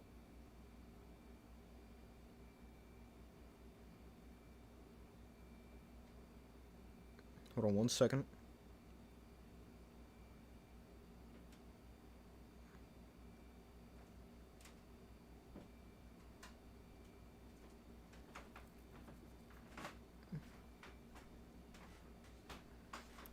Alright. So we're back from commercial. Rodgers and shotgun back to his right. Well, this is an impressive streak. The Steelers had a 22-game home winning streak on Monday Night Football. Last loss against the Giants in 1991. That's a pretty impressive streak. Here's a quick throw to DK Metcalf for getting about 5, maybe 6. He had a pretty quiet game so far. But makes maybe his second catch right there. The Steelers on their first 3 drives, 19 plays, 48 yards, 3 punts. Last 2, 18 for 131 yards and 14 points, 2 touchdowns. 18 plays that was. Here's Darnell Washington on a quick throw, and he's chopped down for about 2. So it brings up 3rd and 3.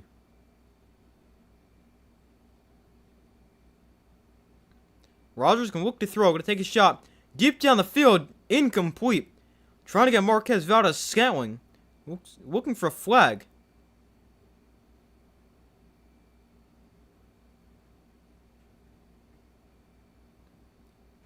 Let's see, there is no flag. I'm not sure what the Steelers wanted.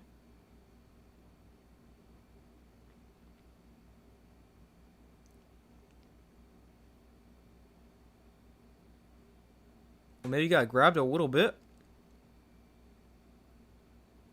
Now there's a flag. Oh, they were trying to steal a free play because there was 12 men on the field for the defense.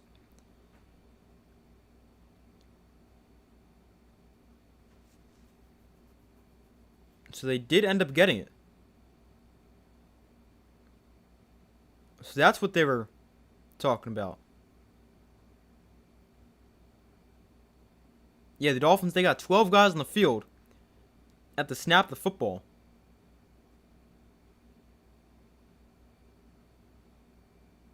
Very close, but it looks like he was still on the field. So 1st and 10 from the 35. The penalty moves the chains for the Steelers.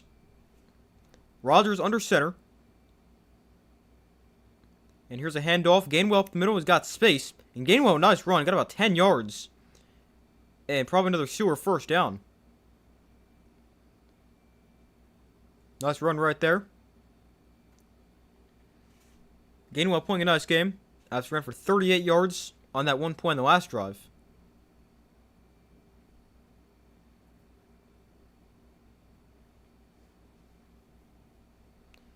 So 2nd and 1.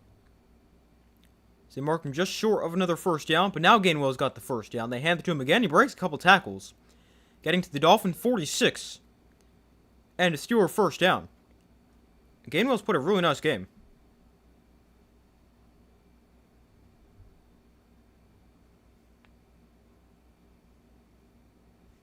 Up to 103 total yards, 62 rushing, 41 receiving.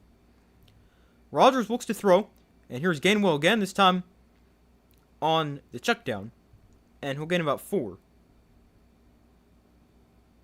That's his 7th catch of the game already.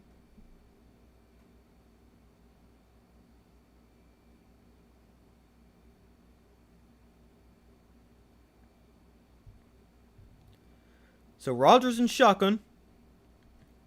Back one to his left. Steelers with 100 total yards here in the third quarter. The Dolphins with -8. That's pretty impressive.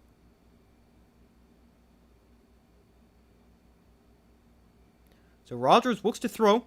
Throws over the middle of that pass. Oh, almost. No, is it picked? No, it's incomplete. Almost intercepted.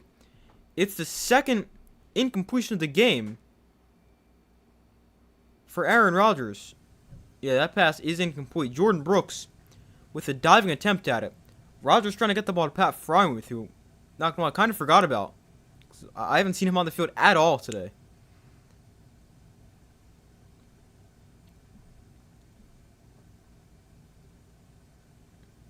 But it's 3rd and 6.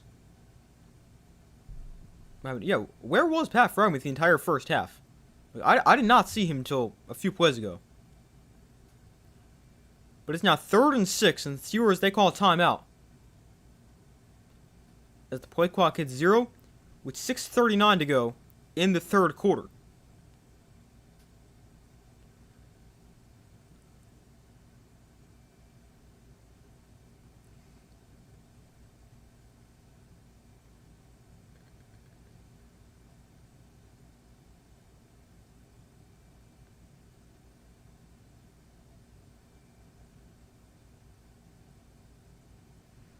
Rodgers actually wanted to hold in that pass play. He was trying to hit Freiermuth, but I think it's a good no call.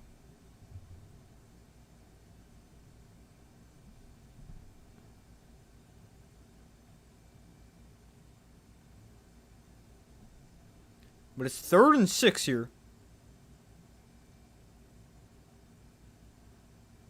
A win tonight for the Steelers put them a game ahead of the Ravens in the AFC North. That'd be a big win and a big game up at this point in the season. So Rodgers in shotgun. Gainwell goes in motion. Play clock winding down again. They will get the play off here. Rodgers, quick throw. Underneath, caught by Freiermuth. And Pat Freiermuth down to the 26-yard line and a first down.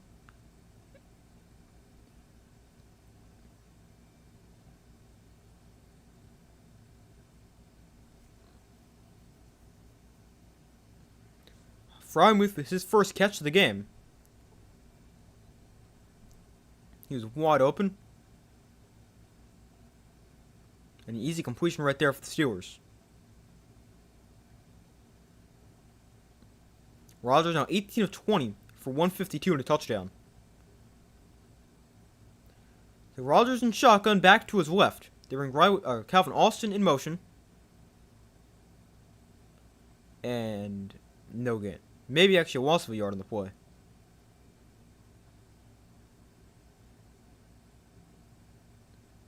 So it brings up 2nd and 11 after Gainwell lost a yard on first down.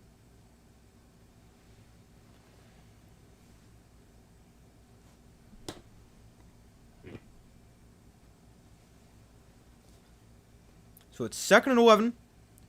5:25 to go in the third quarter. Steelers 231 yards and 25 minutes of possession. Dolphins 14 minutes of possession, 105 total yards. Rodgers looks to throw on 2nd and 11. Rodgers' pocket collapsing, dancing around. Now throws one downfield, it's incomplete. Pat Freiermuth, the nearest player to it. And it brings up 3rd and 11.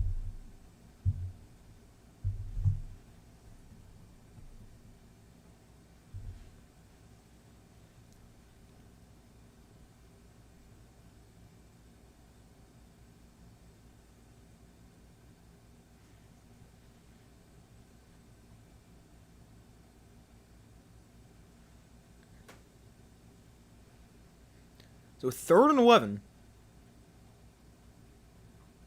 Rodgers in shotgun back to his right.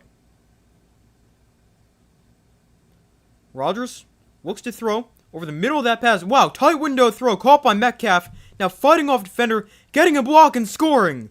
What a play right there for the Steelers. Nice throw from Rodgers and a great job by DK Metcalf after the catch. It's now 3 drives in a row with the Steelers scoring touchdowns. It's a 28-yard touchdown to DK Metcalf. And the Steelers firmly in control of this game. And what a play right here. It's a great throw from Rodgers, and then Metcalf just too big, too strong. Able to fight off all the contact after the catch and get into the end zone.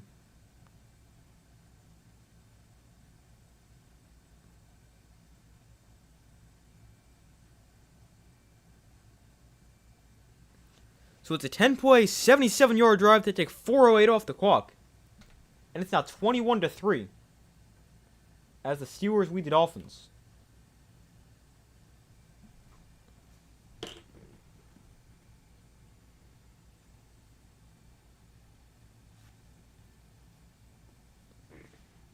That was a really impressive touchdown, especially after the catch.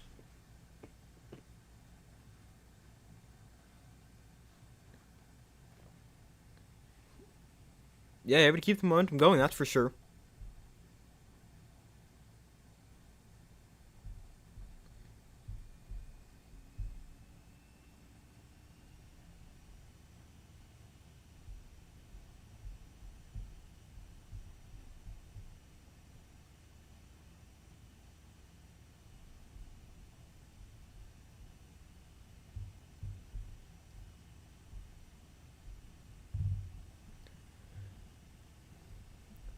But the Steelers,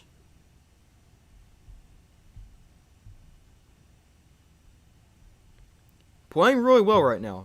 I mean, they've scored touchdowns on 3 straight drives.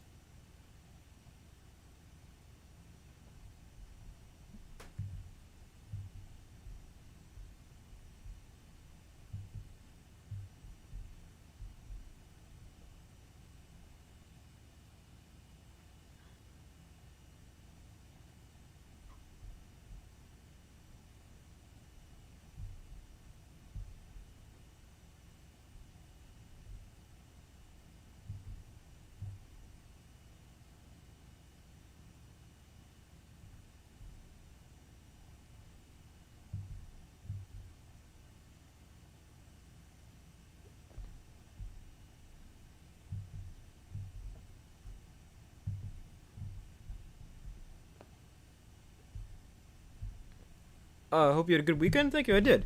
How about you?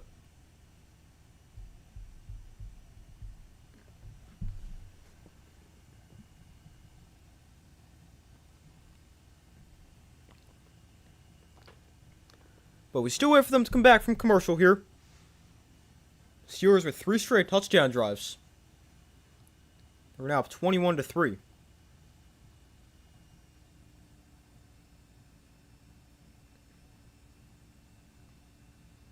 We got 4:58 to go here in the third quarter. It's an 18-point lead.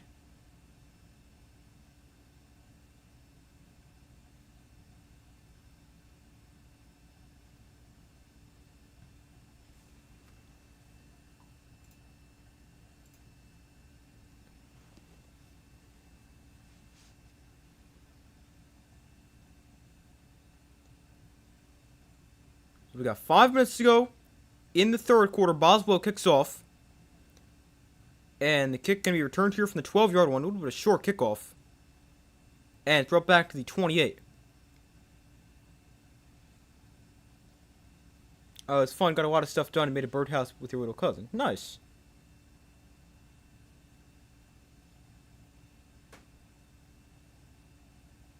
It's always nice when you get a lot of stuff done. I feel like I can never get done everything I want to get done.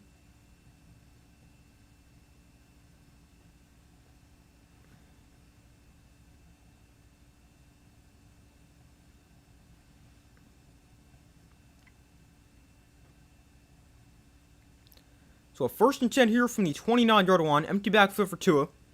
And he's set with screen here for Devon Achane. And he's got nowhere to go. And he's wrapped up for a loss of 2.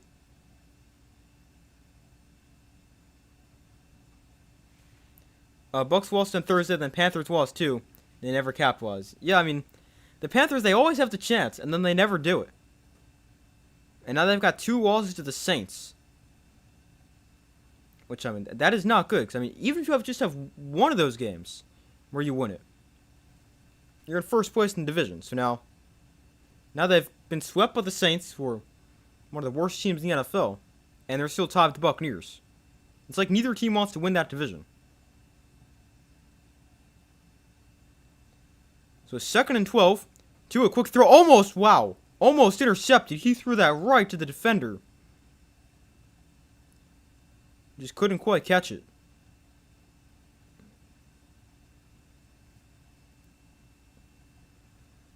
Would have been the second interception of the day thrown by Tua. But this one's incomplete.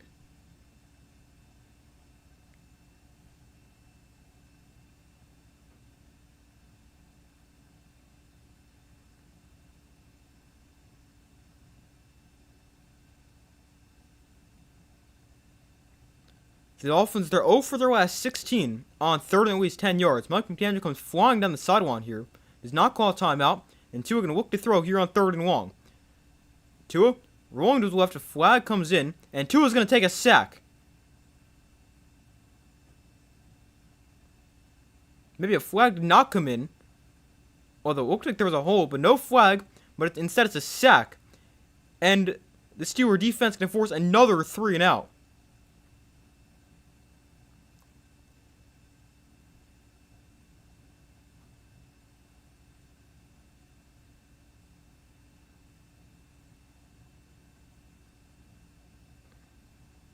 So it's now 4th and 22, and back-to-back 3 and outs for the Dolphins, as Bailey kicks it away again.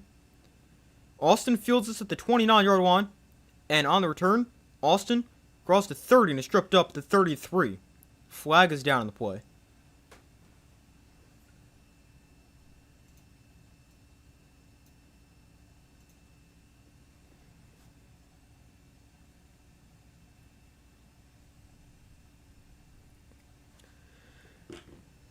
So let's see this here.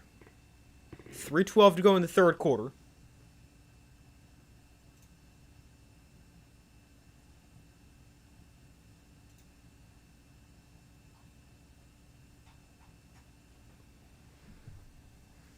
So it's an illegal walk in the back against the Steelers.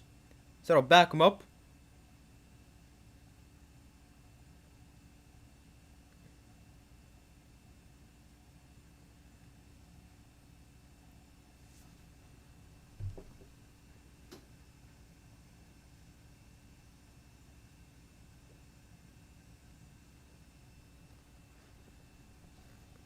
Oh, this is interesting. Just saw this. Patrick Mahomes also tore his LCL along with his ACL. And it says while it doesn't complicate recovery, or while that can complicate recovery, it doesn't necessarily, that's not correct with what he's trying to say. It doesn't extend his rehab to longer than 9 months or so. So that is not good, but good.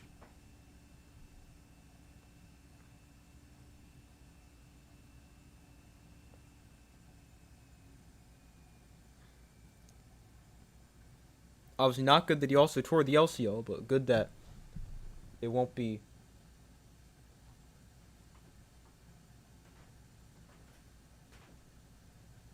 any more serious recovery-wise.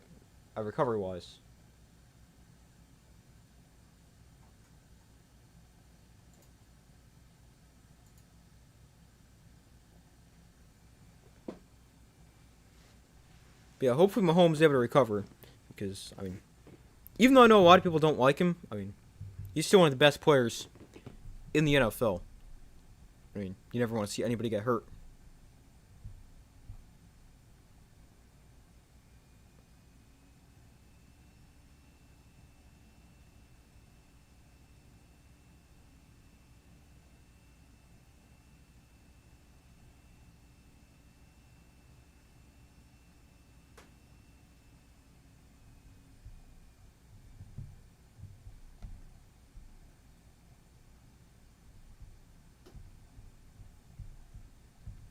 But we still wait for them to come back from commercial.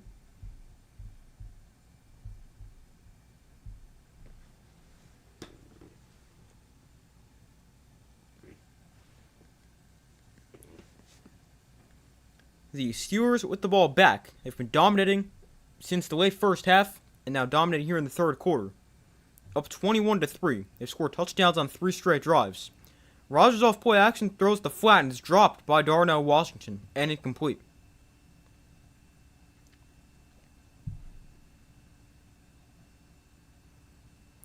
The Steelers, they scored 3 straight touchdowns for the first time, or 3 straight touchdown drives for the first time this season. It's pretty impressive. But the Steelers in this third quarter, they've put up 14 points and 143 total yards. The Dolphins, they have minus 20 yards and 0 points. That's quite one-sided. 2nd and 10, handoff here to Jalen Warren for about a yard. And it's 3rd and long for the Steelers. But with the way this game going, definitely looks like the Dolphins' 4-game win streak going to come to an end, as well as their playoff hopes, because a loss here would officially eliminate them from playoff contention. Rodgers 2+ passing touchdowns in this game. He's 3rd in the NFL, or 3rd in NFL history. I think it's at like 150 or so games, at least 2 touchdowns. But a 3rd and 8. Empty backfield for Rodgers. Gonna look to throw. Rodgers sets up the screen here for Freiermuth, and Freiermuth chopped down just about a yard short of the first down. But a nice tackle right there keeps him a yard short, although there's now a flag on the play.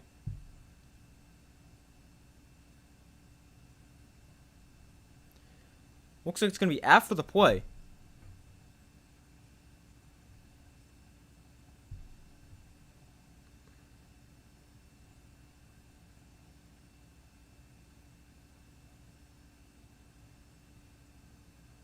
After the play, we got unsportsmanlike conduct.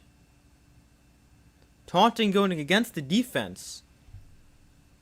So it is 15 yards and an automatic first down. And extends the drive for the Steelers. Jordan Brooks makes a nice hit to stop him short.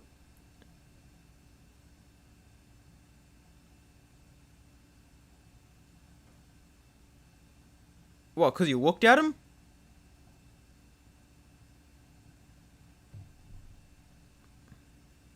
I'm not sure what the penalty is there.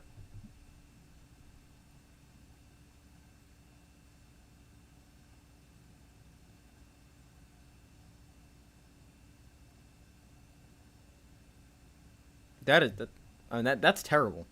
How is that taunting?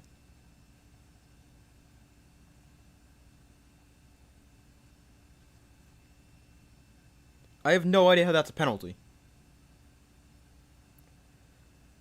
But he extends the drive for the Steelers and puts the ball on the 43-yard line. They go to the ground here with Kenneth Gainwell, and Gainwell with good blocking up front, and he picks up about 8, maybe 9 yards. Another nice run.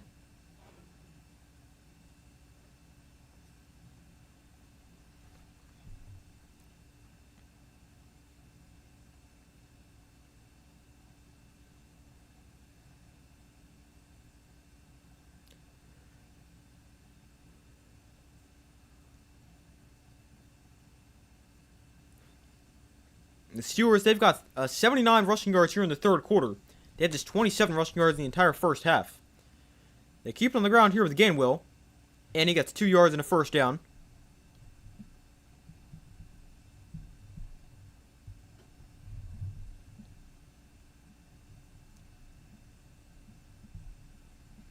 Gainwell now up to 117 total yards today, 71 rushing, 46 receiving.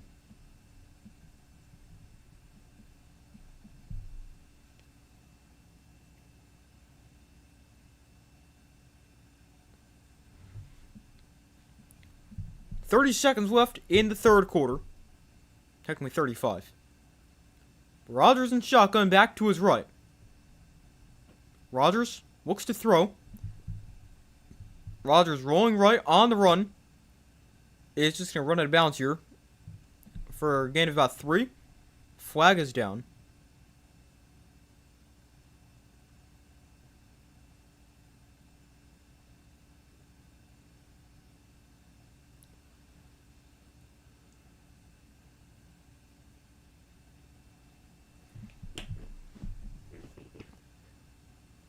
So let's see this penalty.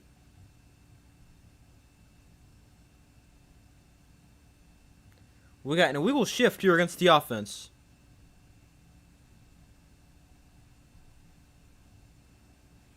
They call it against Pat Frymouth. And it backs him 5.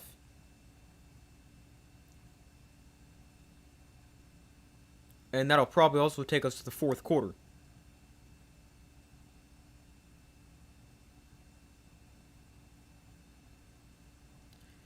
But the Dolphins in the 3rd quarter, minus 20 yards. The Steelers over 160. I mean, minus 20 in an entire quarter is like impressively bad. That's crazy. But 21-3, the Steelers lead as we enter the final quarter, with the Steelers really dominating right now.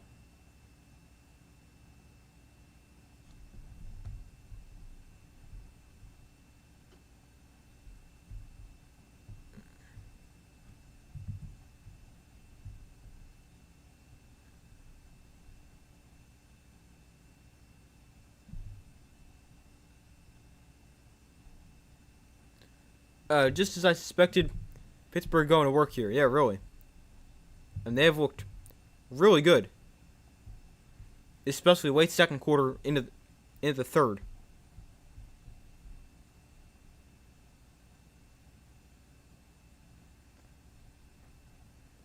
I think the Dolphins fell asleep, gone to the depth of the C4. Yeah, really, I mean, they've just completely disappeared.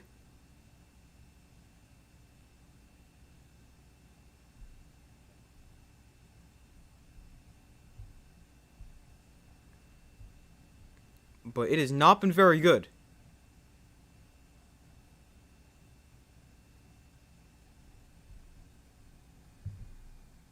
I mean, the defense, they started off playing well, but not so much anymore, and the offense just never really got going. With just 3 points.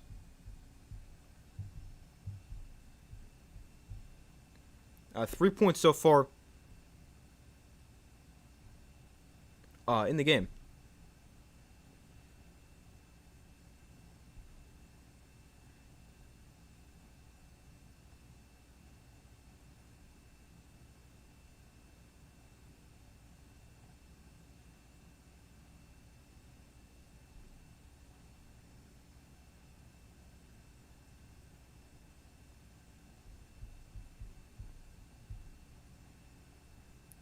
Yeah, only the strong survive, so they say. Yeah, that's definitely true. Steelers definitely been the much better team today. And it's definitely showed up on the scoreboard as well.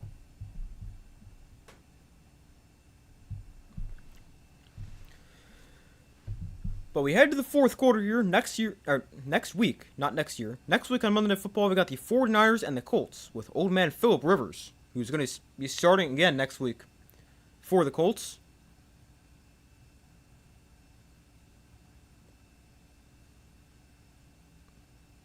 That one will be interesting. I mean, the Colts, they almost beat the Seahawks. Maybe they can almost beat the 49ers. But we'll have to wait for next week. Here's a quick throw to Pat Frymouth, makes the man miss. And Frymouth going to gain about 22 yards on a nice catch and run. Just a little RPO right here. Everybody plays the run. Frymouth ends up being open, makes the guy miss, and has a lot of space after the catch. Now got 3 catches for 45 yards, 33 after the catch. So a 1st and 10 here from the 29-yard line. Rodgers in shotgun back to his right. Rodgers hands it off here. Gainwell up the middle for about 5 yards.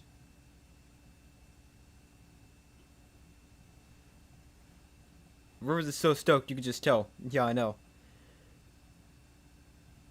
I mean, he wasn't terrible yesterday. I mean, he wasn't great either.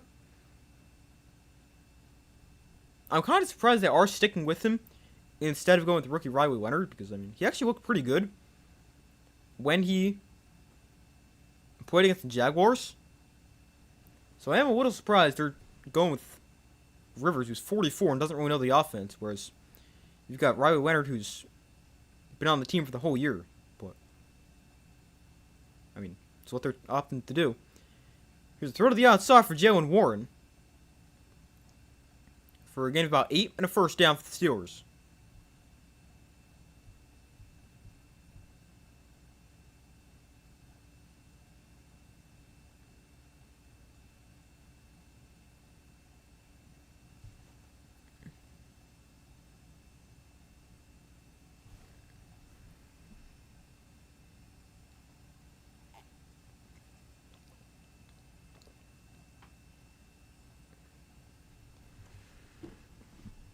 We got an injury timeout here. Yeah, I was hopeful the injured player is okay. Let's see who that is. It is Micah Fitzpatrick. Man, hopefully he's okay.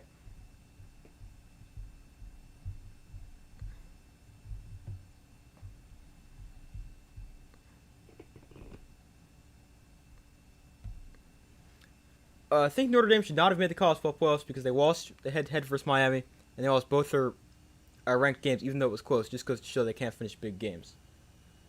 Now, I understand the head-to-head loss to Miami, but they should have been in over Alabama. Miami and Notre Dame should have been in the playoff. Because you look at Alabama, they got blown out in the SEC title game. And then they've also got a bad loss to Florida State. I mean, they do have the better wins, but I think the bad loss really hurts Alabama. And if they lost a close game in the SEC championship game, I could understand it. But because they got blown out, they definitely should have fallen. Because they're the only team in the last 2 years, and they're only the second team ever to... The second team ever in the playoff era, so since 2014, to not fall after losing a conference championship game.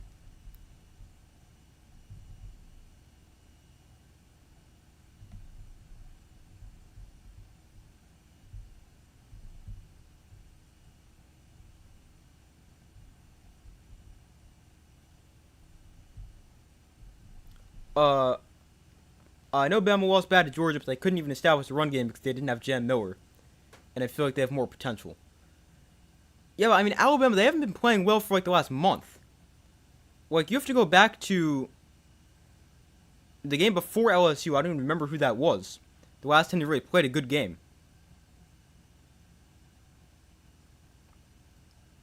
Because they barely beat LSU.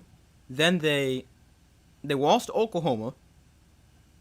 They then beat an FCS team, and they barely beat Auburn, and then they lost to Georgia.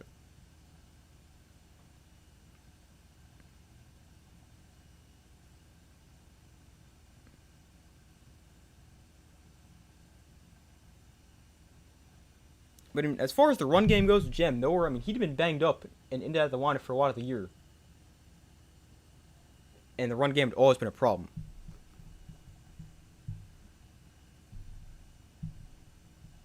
But a 1st and 10 here from the 14 as they're back from commercial. Here's a toss to the right side for Jonnu Smith. And a rushing touchdown for Jonnu Smith. Wow, that's a first. I have never seen that one before. They line their tight end up in the backfield and toss it to him. Wow, I have never seen that before.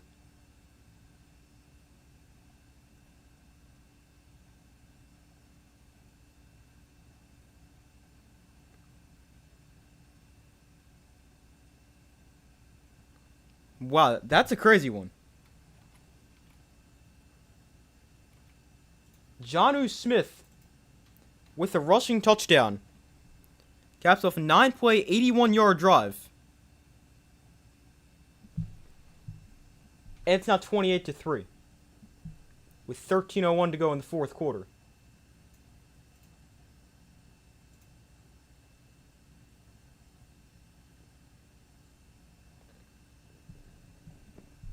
I have never seen a team run a toss play with their tight end and score a touchdown.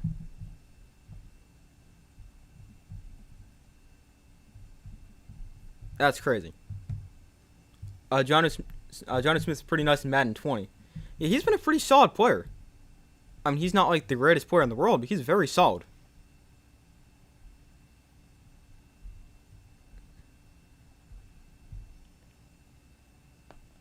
Always at first, yeah, I guess so.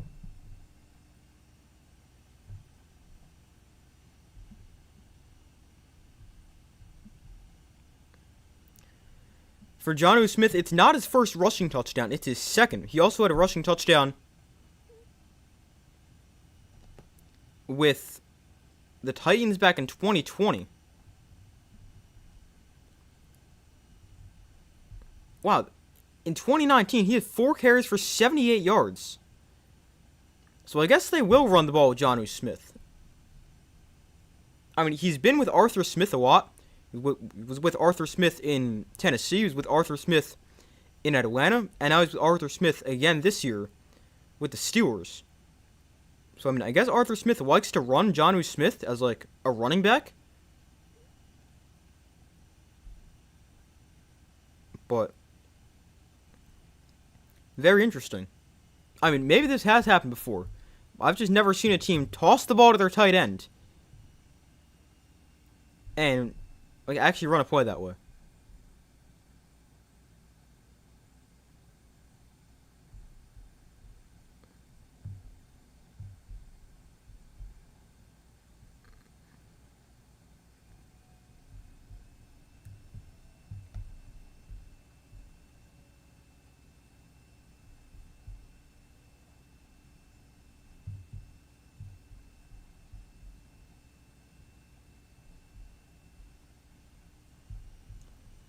But we wait for them to come back from commercial. Now a 28-3 Steelers lead.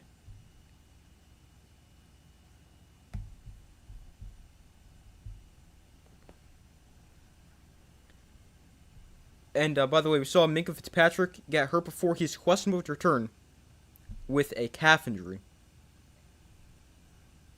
And Steelers offensive lineman Isaac Sumalo is doubtful to return with a triceps injury. Hopefully both players are okay. The kick is returned here for the Dolphins to about the 33-yard line before he's pushed to the bounds. So that is where they'll start for their next possession.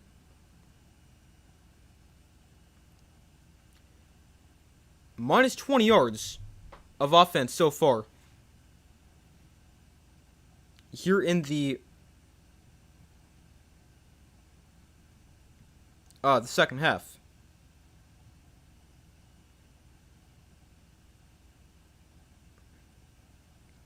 But 28-3, 12:53 to go in the fourth quarter.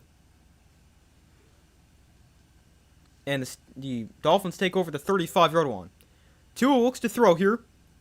Tua checks down to Devon Achane. And he's going to make a guy miss. And Achane going to pick up about 14 on the catch and run. So a pretty solid play right there. Well, the Dolphins going to need a lot more of that. And in a hurry.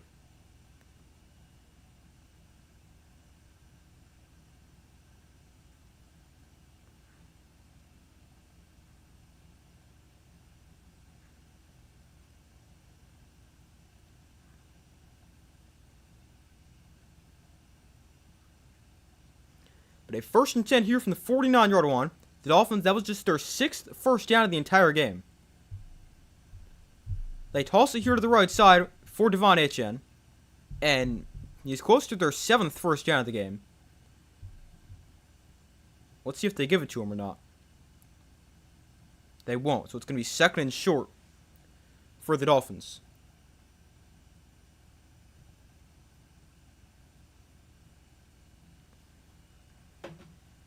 So it's 2nd and 1. Steelers defense, they've allowed just 3 points and 107 total yards today. Been playing pretty well, though. On the year, they haven't had a great season, but looking a lot better this week.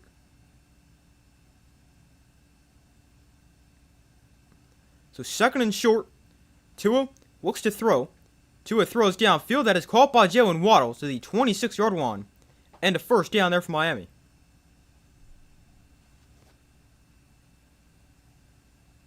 The Steelers have now ruled Isaac Small out due to tricep injury. Again, hopefully he's okay. It's not a serious injury there.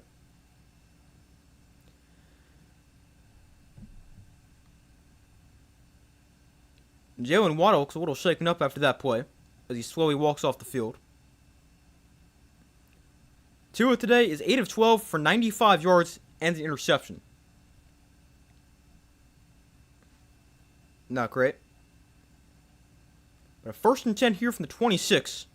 They'll just get the play off. Tua takes a shot up the seam. It's caught. Down to the 7-yard line. Nice throw and catch to Darren Waller, who makes the catch. It is now a first and goal for the Dolphins.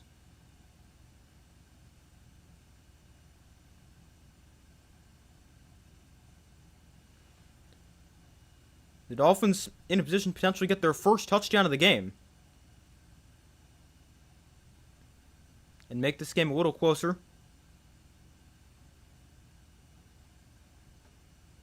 It's a nice throw and catch there from Tua to Jalen Waddle.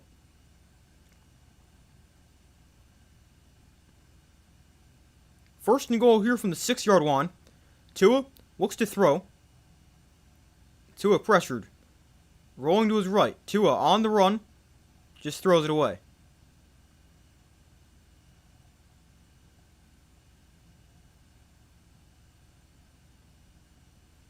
$9:48 to go in the fourth quarter.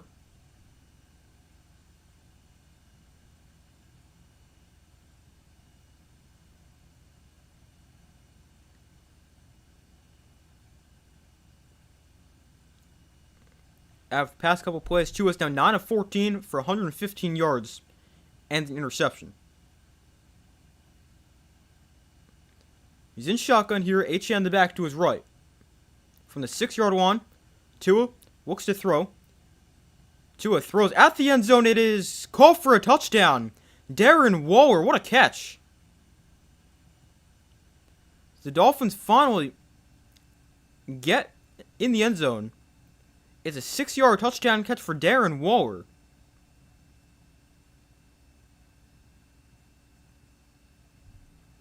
He makes a nice catch in traffic in between two defenders. And the Dolphins get on the board with their first touchdown. And they're going to try to go for two right here to cut it to a 17-point game. Make it 28-11. Really no difference then. If it's an 18-point game, it's still a 3-score game. So Tua in shotgun. Tua going to look to throw. And Tua throws out of the back of the end zone. Way too high for Darren Waller. So it stays 28-9.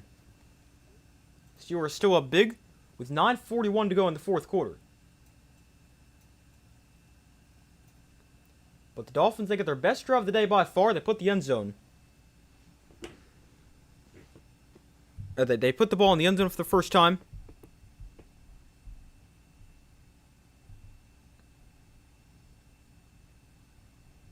And it is now 28-9.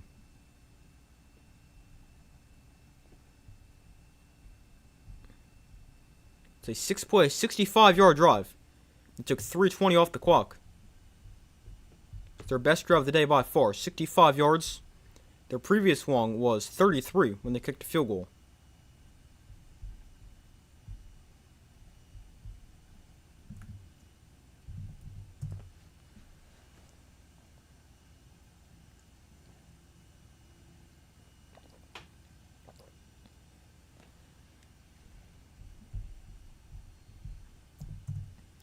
Am I in college? No, I'm not going to college.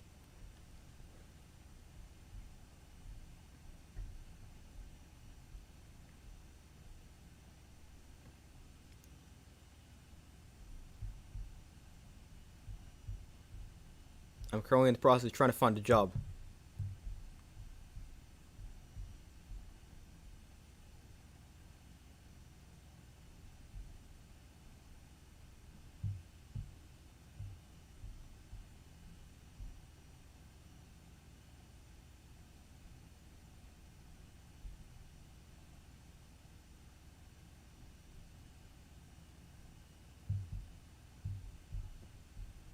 Nice to be a full-time YouTuber.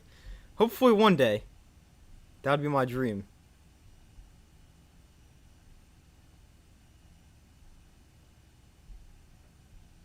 But not quite at that point yet. But that would be... That's like... I don't know. I hope I get there one day. That would be my dream, to be able to do this full-time.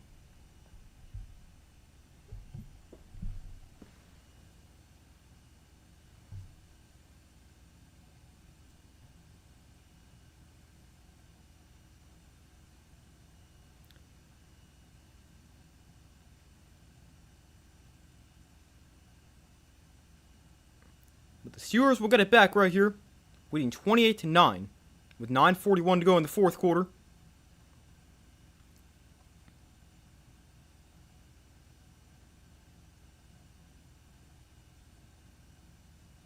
So the kick is away. Will be returned from the 6-yard line. And here's Jalen Warren with a pretty good return up to the 36.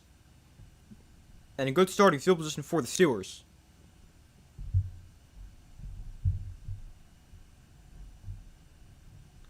The Steelers, they've scored 4 straight touchdowns. Or 4 straight touchdown drives for the first time since 2018. I mean, it makes a lot of sense because the Steelers' offense recently has not really been anything amazing. But 4 straight touchdown drives. Maybe they can make it 5 right here. I mean, that seems like a lot to ask. But it's definitely possible with the way they've been moving the football. Rodgers, hands off for about no gain.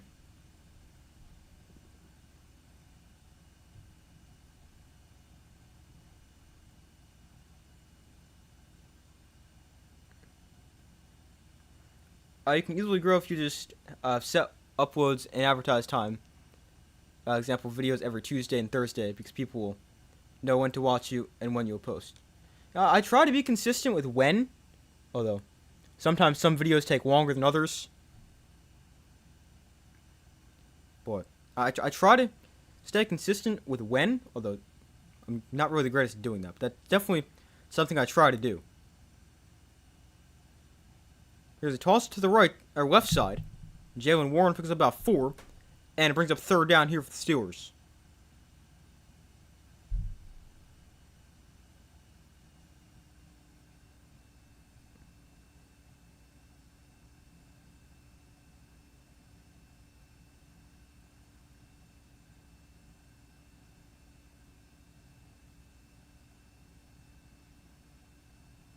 So it's a 3rd and 6 here.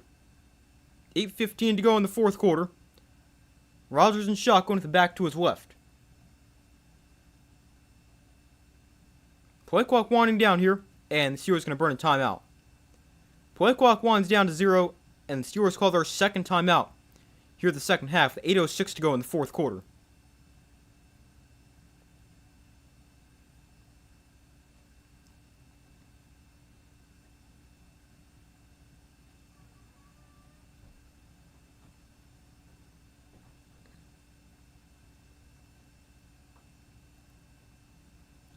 I get all your shorts and like them. Very informative.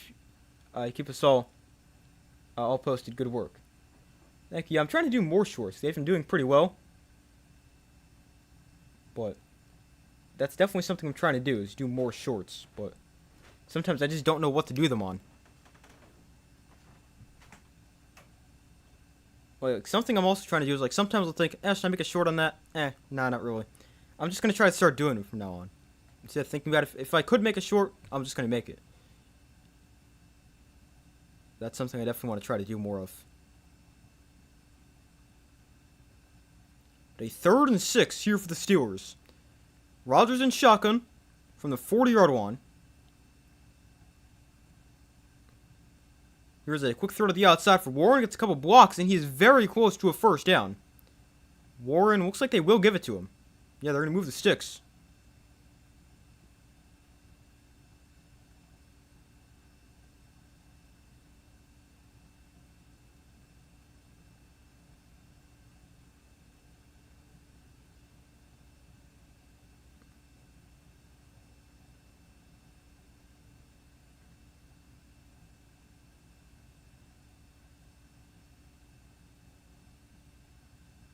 We're actually going to take a look at this. So he's actually down short. Jalen Warren's actually half a yard short. So it's now 4th and 1 for the Steelers.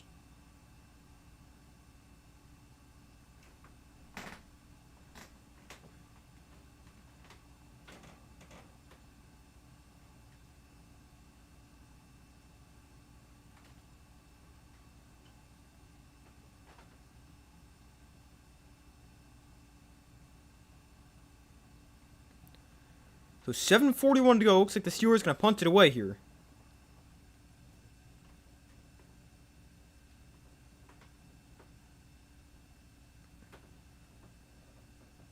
This is a low snap on the punt, but the Steeler punter able to pick it up and get it away cleanly. And it's going to be fielded here at the 8-yard line, going backwards on the return. Then making a couple guys miss and returning to the 14.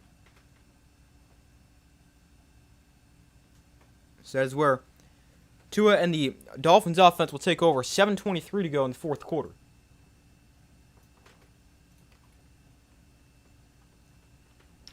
You should do shorts and big plays and analyze it. Yeah, sometimes we'll do that like a big play or something. Or like a crazy play. Like when I'm streaming like this, I'll clip it and post my reaction to the short. But sometimes it's hard to find exactly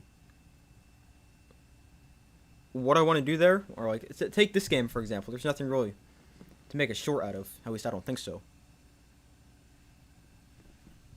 But that's also something I've been doing more of this year.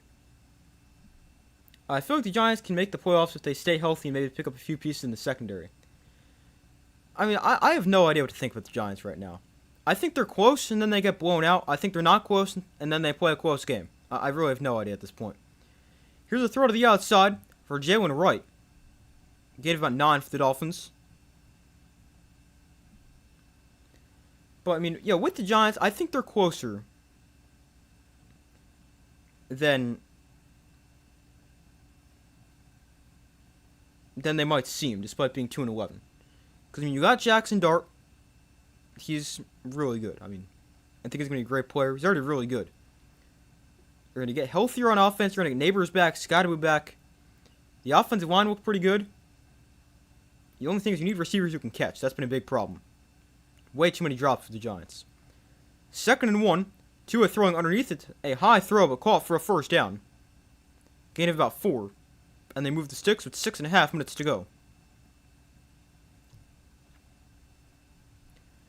But the defense for the Giants is really interesting because it seems like they should have been good this year, but the defense is terrible.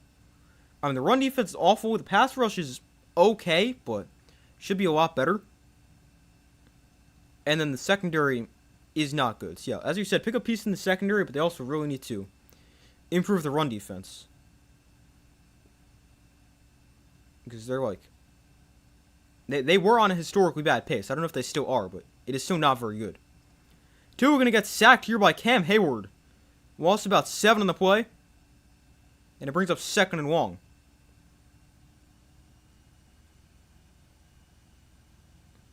Before the Giants, I mean, I'm interested to see who they bring in as head coach. I want Chris Shule, the Rams defensive coordinator.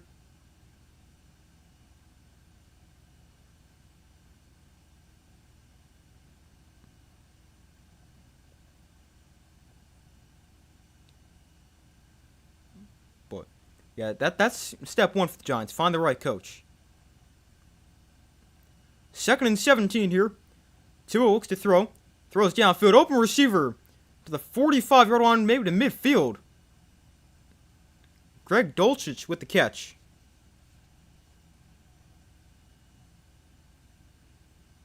Five minutes to go. Nice catch right there for Greg Dulcich.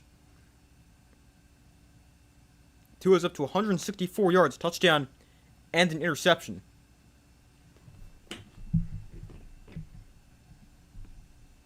Ball's now on midfield after a nice play.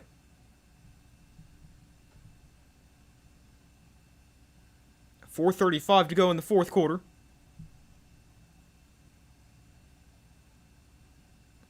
Tua going to look to throw. Tua throwing outside. That is bobbled and caught by Waller. And Darren Waller with another catch. It's actually, if there's a certain amount of catches he gets, Giants, they get a 7th round pick from the Dolphins. I mean, it's only a 7th round pick, but man, how did Waller not get hurt right there? He took a weird hit right at the knees. Hopefully he's okay.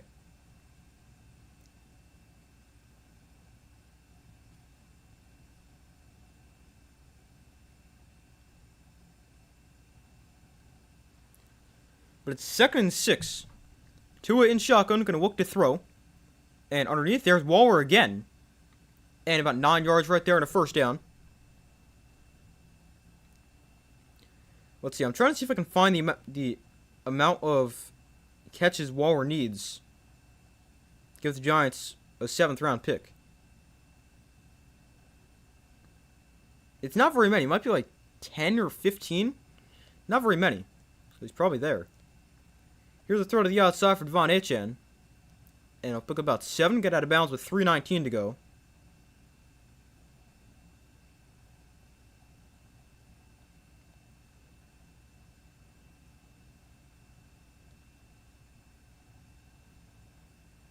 Let's see. Well, but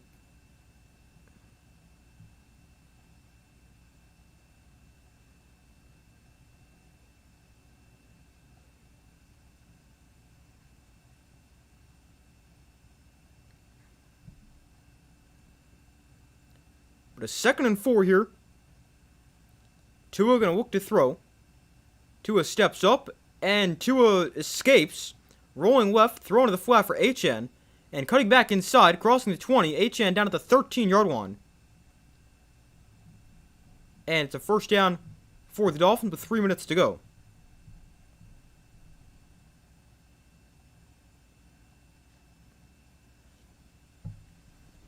Is there a business email that you use? Because I remember you had I had on a few years ago in your Q&As, but I don't remember what it is.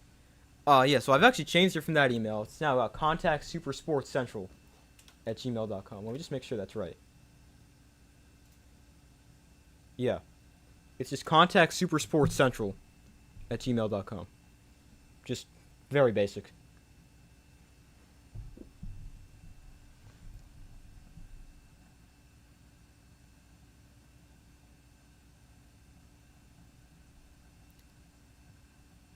I think the Dolphins actually called a timeout right here. Oh, actually, I just thought of a different way to find it. I can search. Hold on. I can find this a lot easier.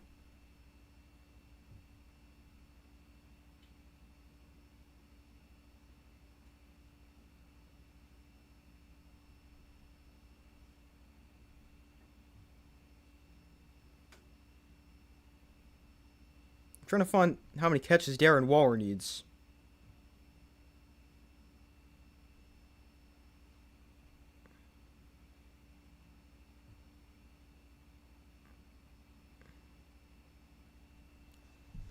Alright, I'll find that in a second. But a 1st and 10 here. Tua looks to throw. Tua steps up. Tua throws end zone. It is called for a touchdown. Waller again.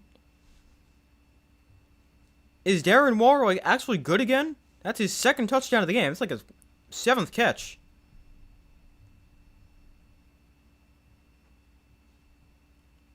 So Waller with another catch, another touchdown for the Dolphins. That's now 2 on the day for Darren Waller. And the Dolphins are going to make this game look a lot closer than it really was.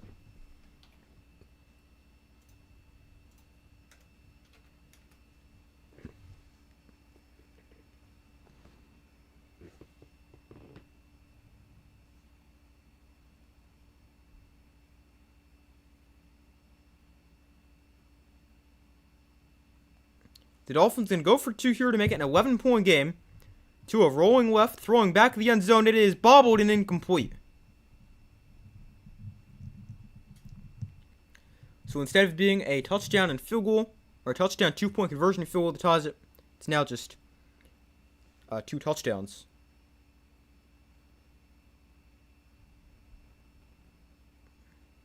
That would give the Dolphins the lead.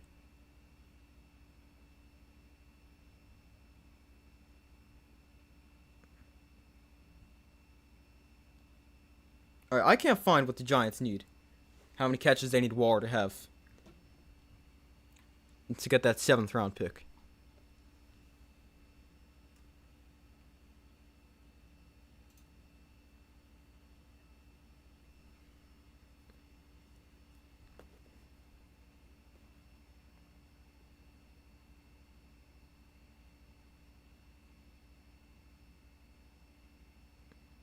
But the Dolphins going to go onside kick here.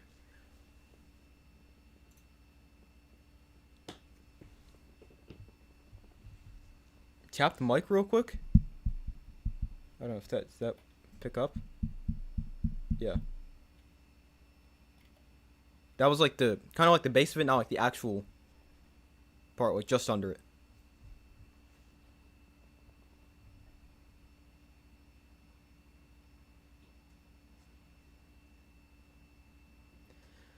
But the Dolphins going to go onside kick.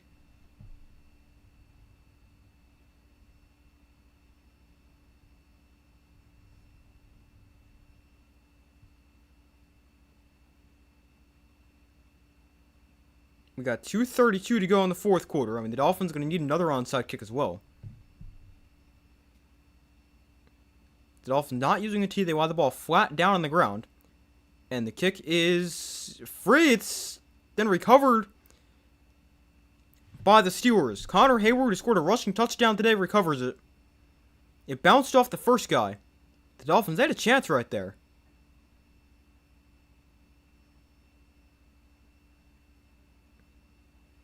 Adam Thielen made an attempt at it, but it bounced away from him. And then Hayward was able to knock it down and eventually fall on it.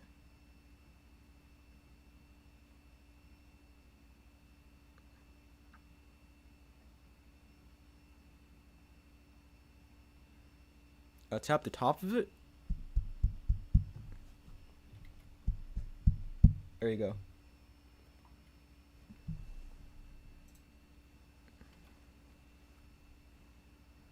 So 1st and 10 here from midfield. Rodgers under center, and Gainwell is the back.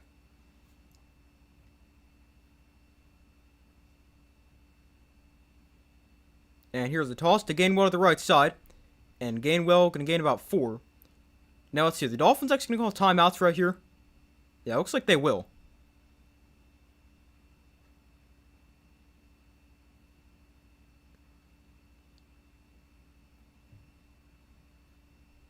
So the Dolphins are still trying to get the ball back.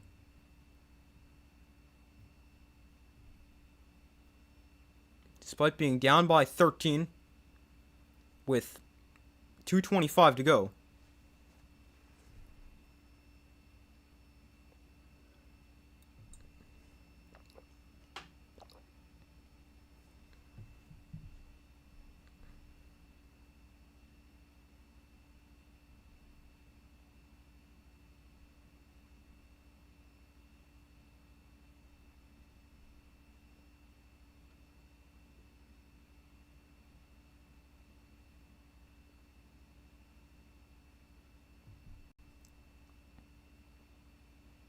So the Dolphins call timeout. 2:25 to go.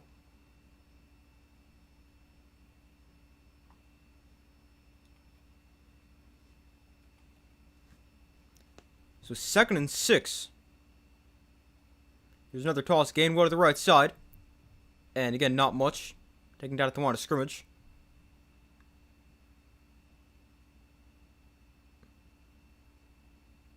Another timeout here for the Dolphins. 2:21 to go now. That's their 2nd. The Steelers are out of timeouts here in the 2nd half.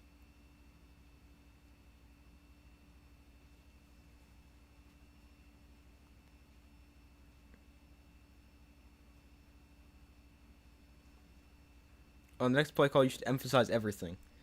I mean, I don't know. I know some people do that, but I only really want to emphasize when it's actually like a big moment, not just do that for everything.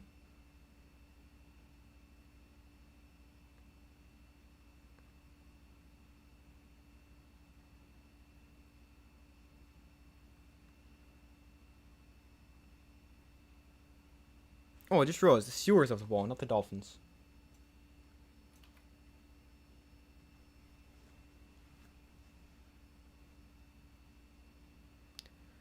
So it's a third down here. 3rd and 6. Rodgers and shotgun back to his right.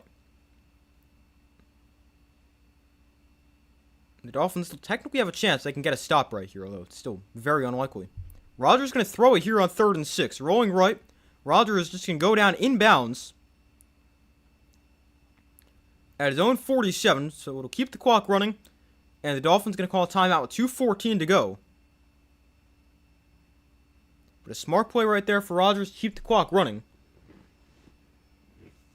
And force the Dolphins to use their 3rd and final timeout.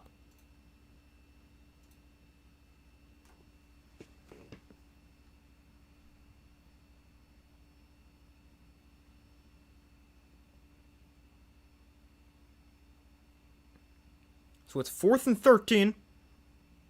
The Dolphins technically still have a chance if they can score a touchdown, get an onside kick, and score another one. But, that is very unlikely. The Steelers are probably given a 99% chance to win right now.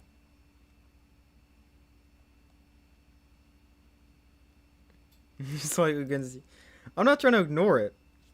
I get what you're saying. The punt is going to go... Oh, it's saved! The Steelers save it bat it back to the 2-yard line. I did not think they were going to get there.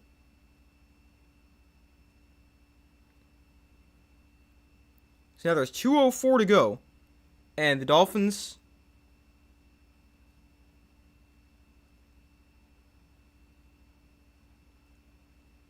will be backed up deep inside their own territory here.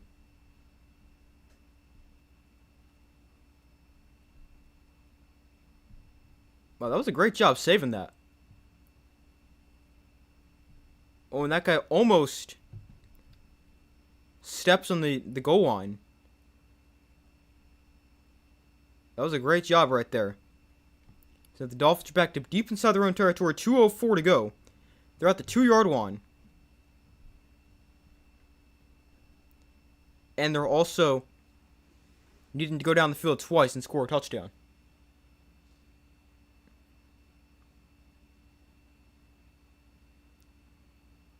Alright, maybe they have no interest in actually winning this game. Although, never mind. I forgot they have the 2-minute warning right here. They run the ball just to get some breathing room and gain about 4.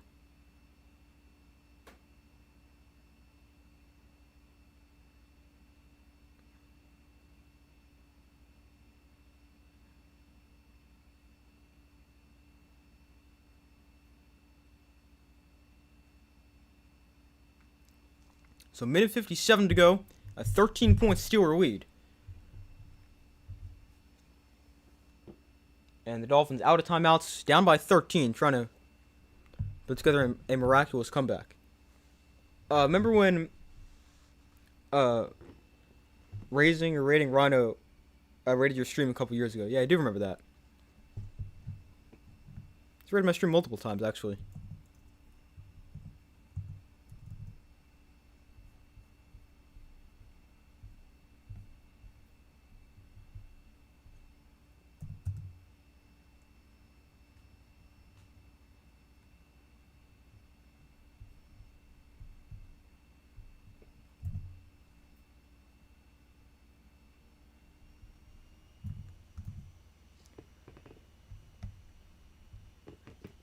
But the Dolphins technically still have a chance here. A loss here eliminates them from playoff contention. Again, I forgot to switch the ball marker, so sorry about that. Again.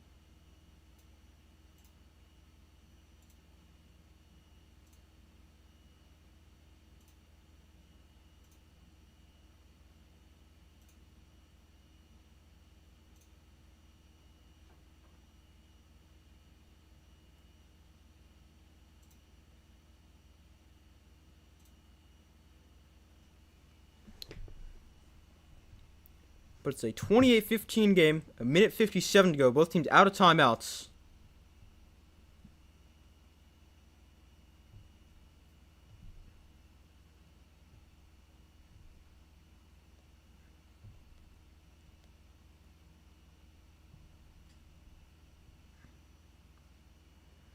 Can you do the Weddle real quick after the game ends?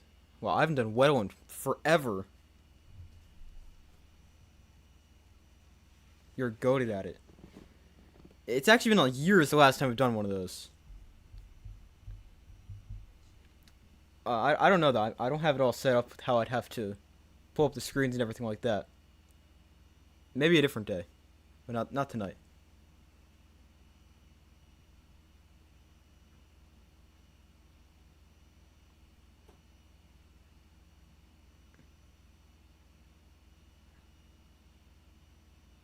Just do it on your laptop and tell us. Okay, I can do that. I'll try that. Here's Waller underneath. First play after the 2-minute warning. It's going to gain about 6 in the first down.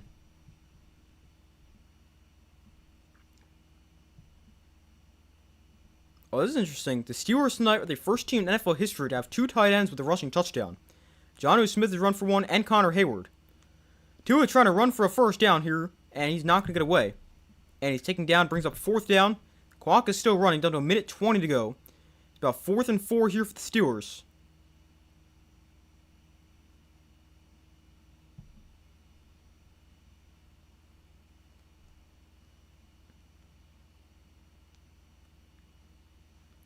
So here's Tua going to look to throw. Underneath, he finds Etienne is going to make the catch. Devon Etienne at the 17-yard line. Under a minute to go here. The Dolphins need to be going a lot faster and really pushing the ball downfield if they want to have a chance, which... Yeah, they're not really trying to win this game now. They're just throwing 5-yard in routes. So if they were going to do this, I'm not really sure what the entire point of getting the ball back was. Now 42 seconds left as that pass was incomplete. Brings up 2nd and 10.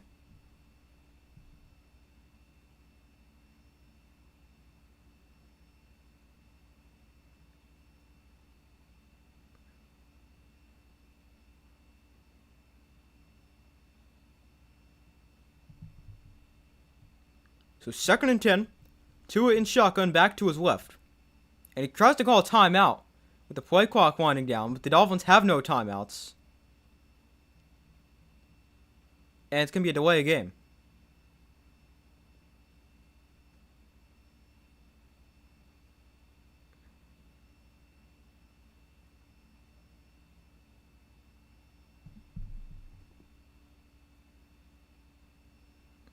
So it's a 5-yard penalty, backs him up.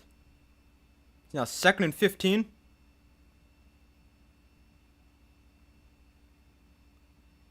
Tua looks to throw here. And again, he throws a check down here to Malik Washington, who's taken down inbounds. The clock will run.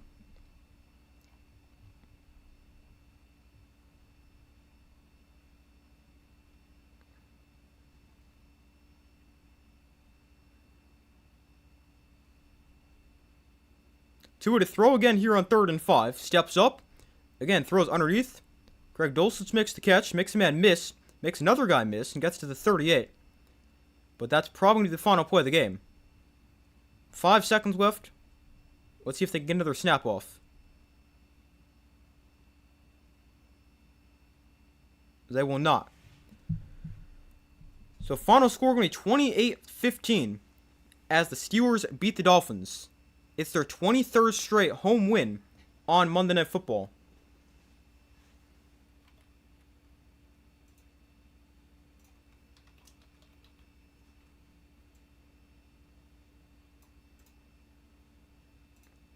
And the Steelers, they're now a game ahead of the Ravens. They're 8-6. The Ravens are 7-7 in the AFC North, and the Dolphins are officially eliminated from playoff contention with the loss.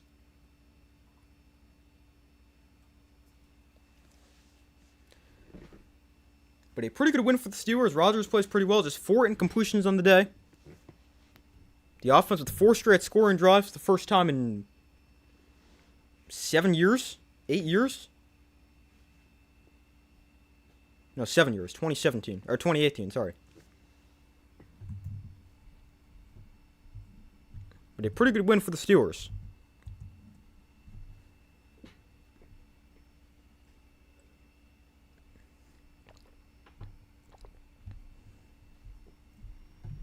Alright, yeah, sure. Let me pull up the Weddle real quick.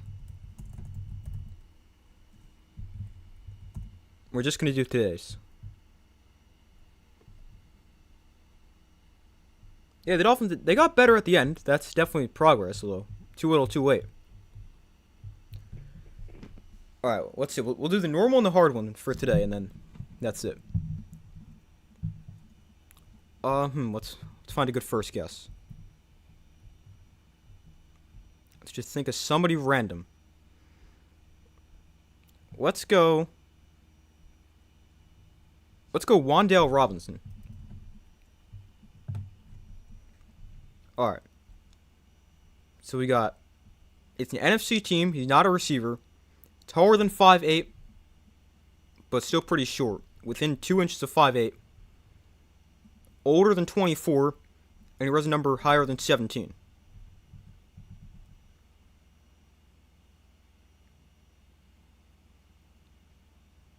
Let's see. So we're looking for not a receiver. I'm thinking running back, because this guy's not that big. NFC running back. Let's try McCaffrey.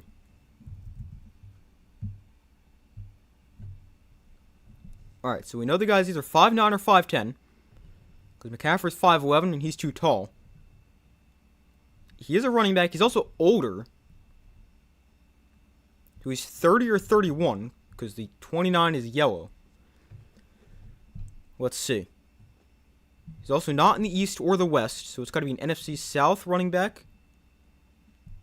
Aaron Jones? That's an option. Let's guess him. It is Aaron Jones. Nice. I was going to guess Alvin Kamara. That's my next guess. That's one who popped in my head. Yeah, you are good. Alright, let's do the hard one. So now we got all players.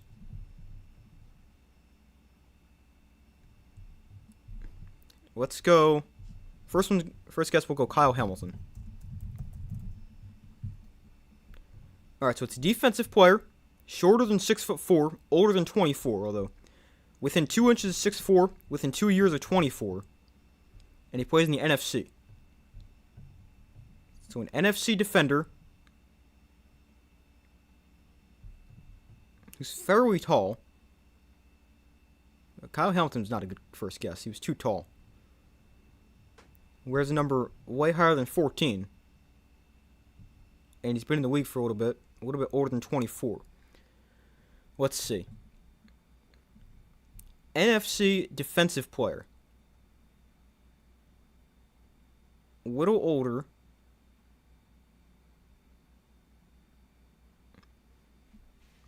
Let's see. I'm trying to think. Who'd be a good guess here?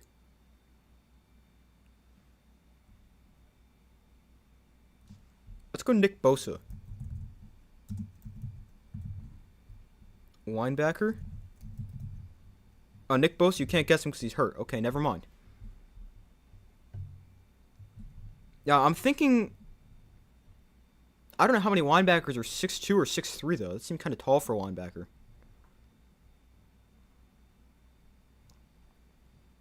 Maybe... I'm trying to think. So we can't guess Nick Bosa. Let's go...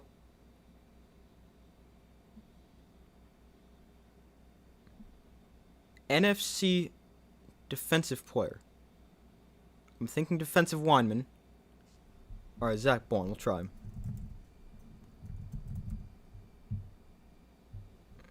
Alright, so it's not Zach Bond. He's 6'3", though. We know that. Not a defensive back, not a linebacker. In the NFC. So he's younger than 28, older than 24. And he wears a number higher than 53. So I'm still thinking a defensive lineman. Or now it's got to be a lineman. Because it's not a linebacker, not a DB.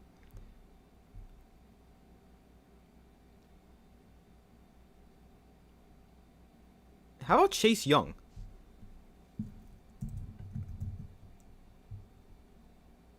Alright, so it's a defensive lineman. Chase Young is too tall. Why? He's 6'5"? I did not know that. Alright, so we're looking for a 25-year-old defensive lineman who plays in either the NFC North or the NFC West.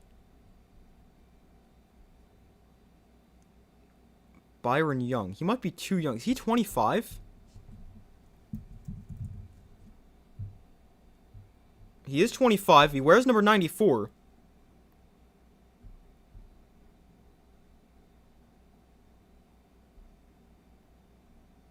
Never mind, East. Oh, it's alright. I guessed him anyway. We got guesses, so.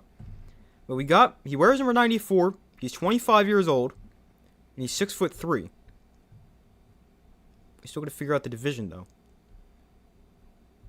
25. Where's 94? Where's 94 that I can think of? Not really anybody. Let's see. Anyone I can think of in the North? Not really.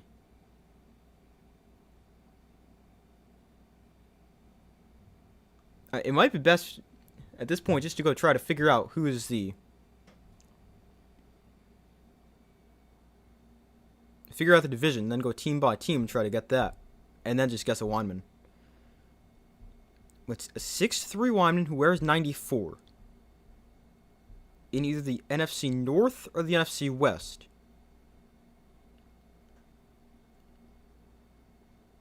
How about... I want to get somebody in the North. Could this be Montez Sweat? No, Montez Sweat's too old and too tall. I thought he was too old. But he's an NFC North defensive lineman who does not play for the Bears. So we're looking at the Packers, Lions, or Vikings. Man, I have no idea who wears 94 for any of those teams. Let's see. Packers. Could Devontae Wyatt wear 94? I don't think he does. Let's see. Who else could this be? NFC North. Does Lucas Van Ness wear 94? Maybe he does. We've guessed 5 players so far. Let's go Lions. I'm trying to think. Their defensive line. Not Hutchinson. Not Owe McNeil. Your current players. Let's see. I don't really know the Vikings defensive line that well. You know, let's guess Lucas Van Ness. It is a Packer. Oh, it's a Packer lineman who wears 94. Oh, man, I have no idea who that could be. 94? It's not Micah Parsons, not Lucas Van Ness. Is it Devontae Wyatt? He's the only one I could think of. Let's guess him. Oh, he's hurt. We can't guess him. Never mind.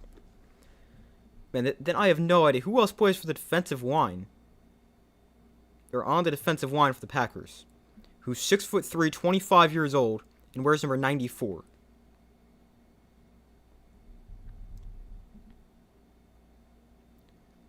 Yeah, I have no idea here.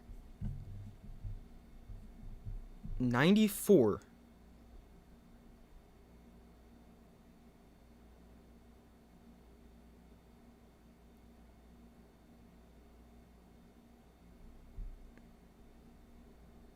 Man, I've really got no idea. This one might stump me.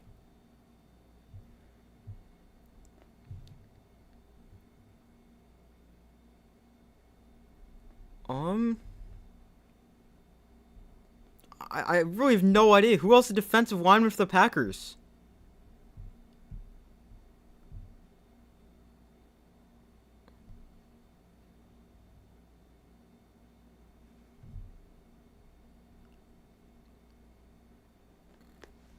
Oh, man.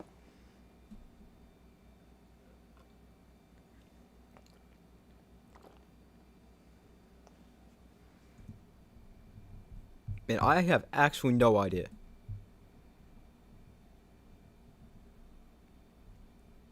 Rashawn Gary doesn't wear 94. Oh, he wears 52. I just guessed him. I've got no idea.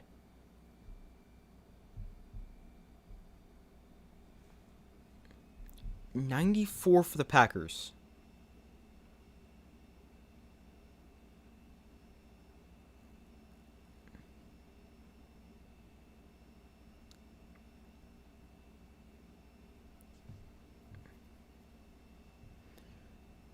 I've got no idea.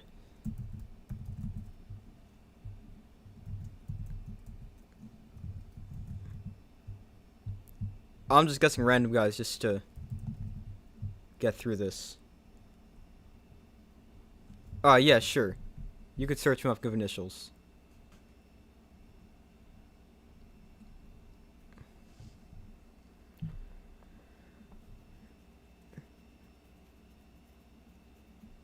$94. I don't know if I know any other linemen. I might if once you give me the initials.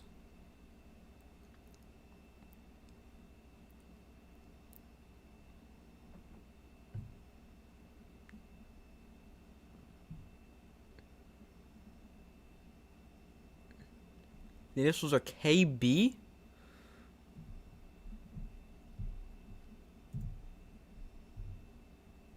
I'm gonna cheat here and put in a B in the search bar to see what names come up.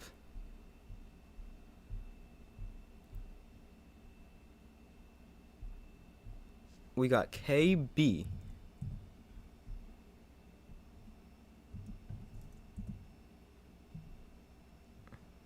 That doesn't really help me at all.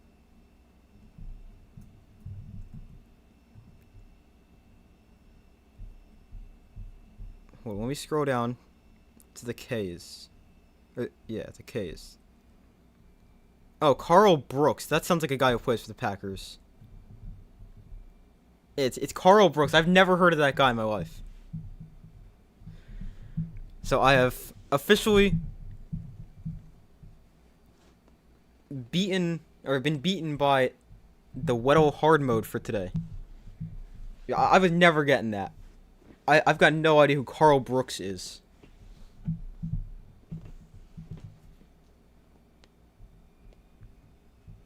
Did not expect that to be that hard.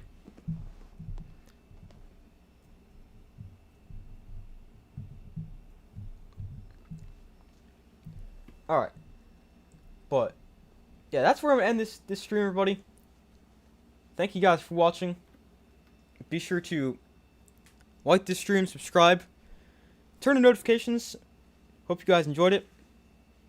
Final score was the Steelers 28, Dolphins 15. Got a lot of content on the way. Thank you guys for watching. Hope you guys enjoyed it. I hope you guys have a great rest of your day or night. And I will see you guys in the next video.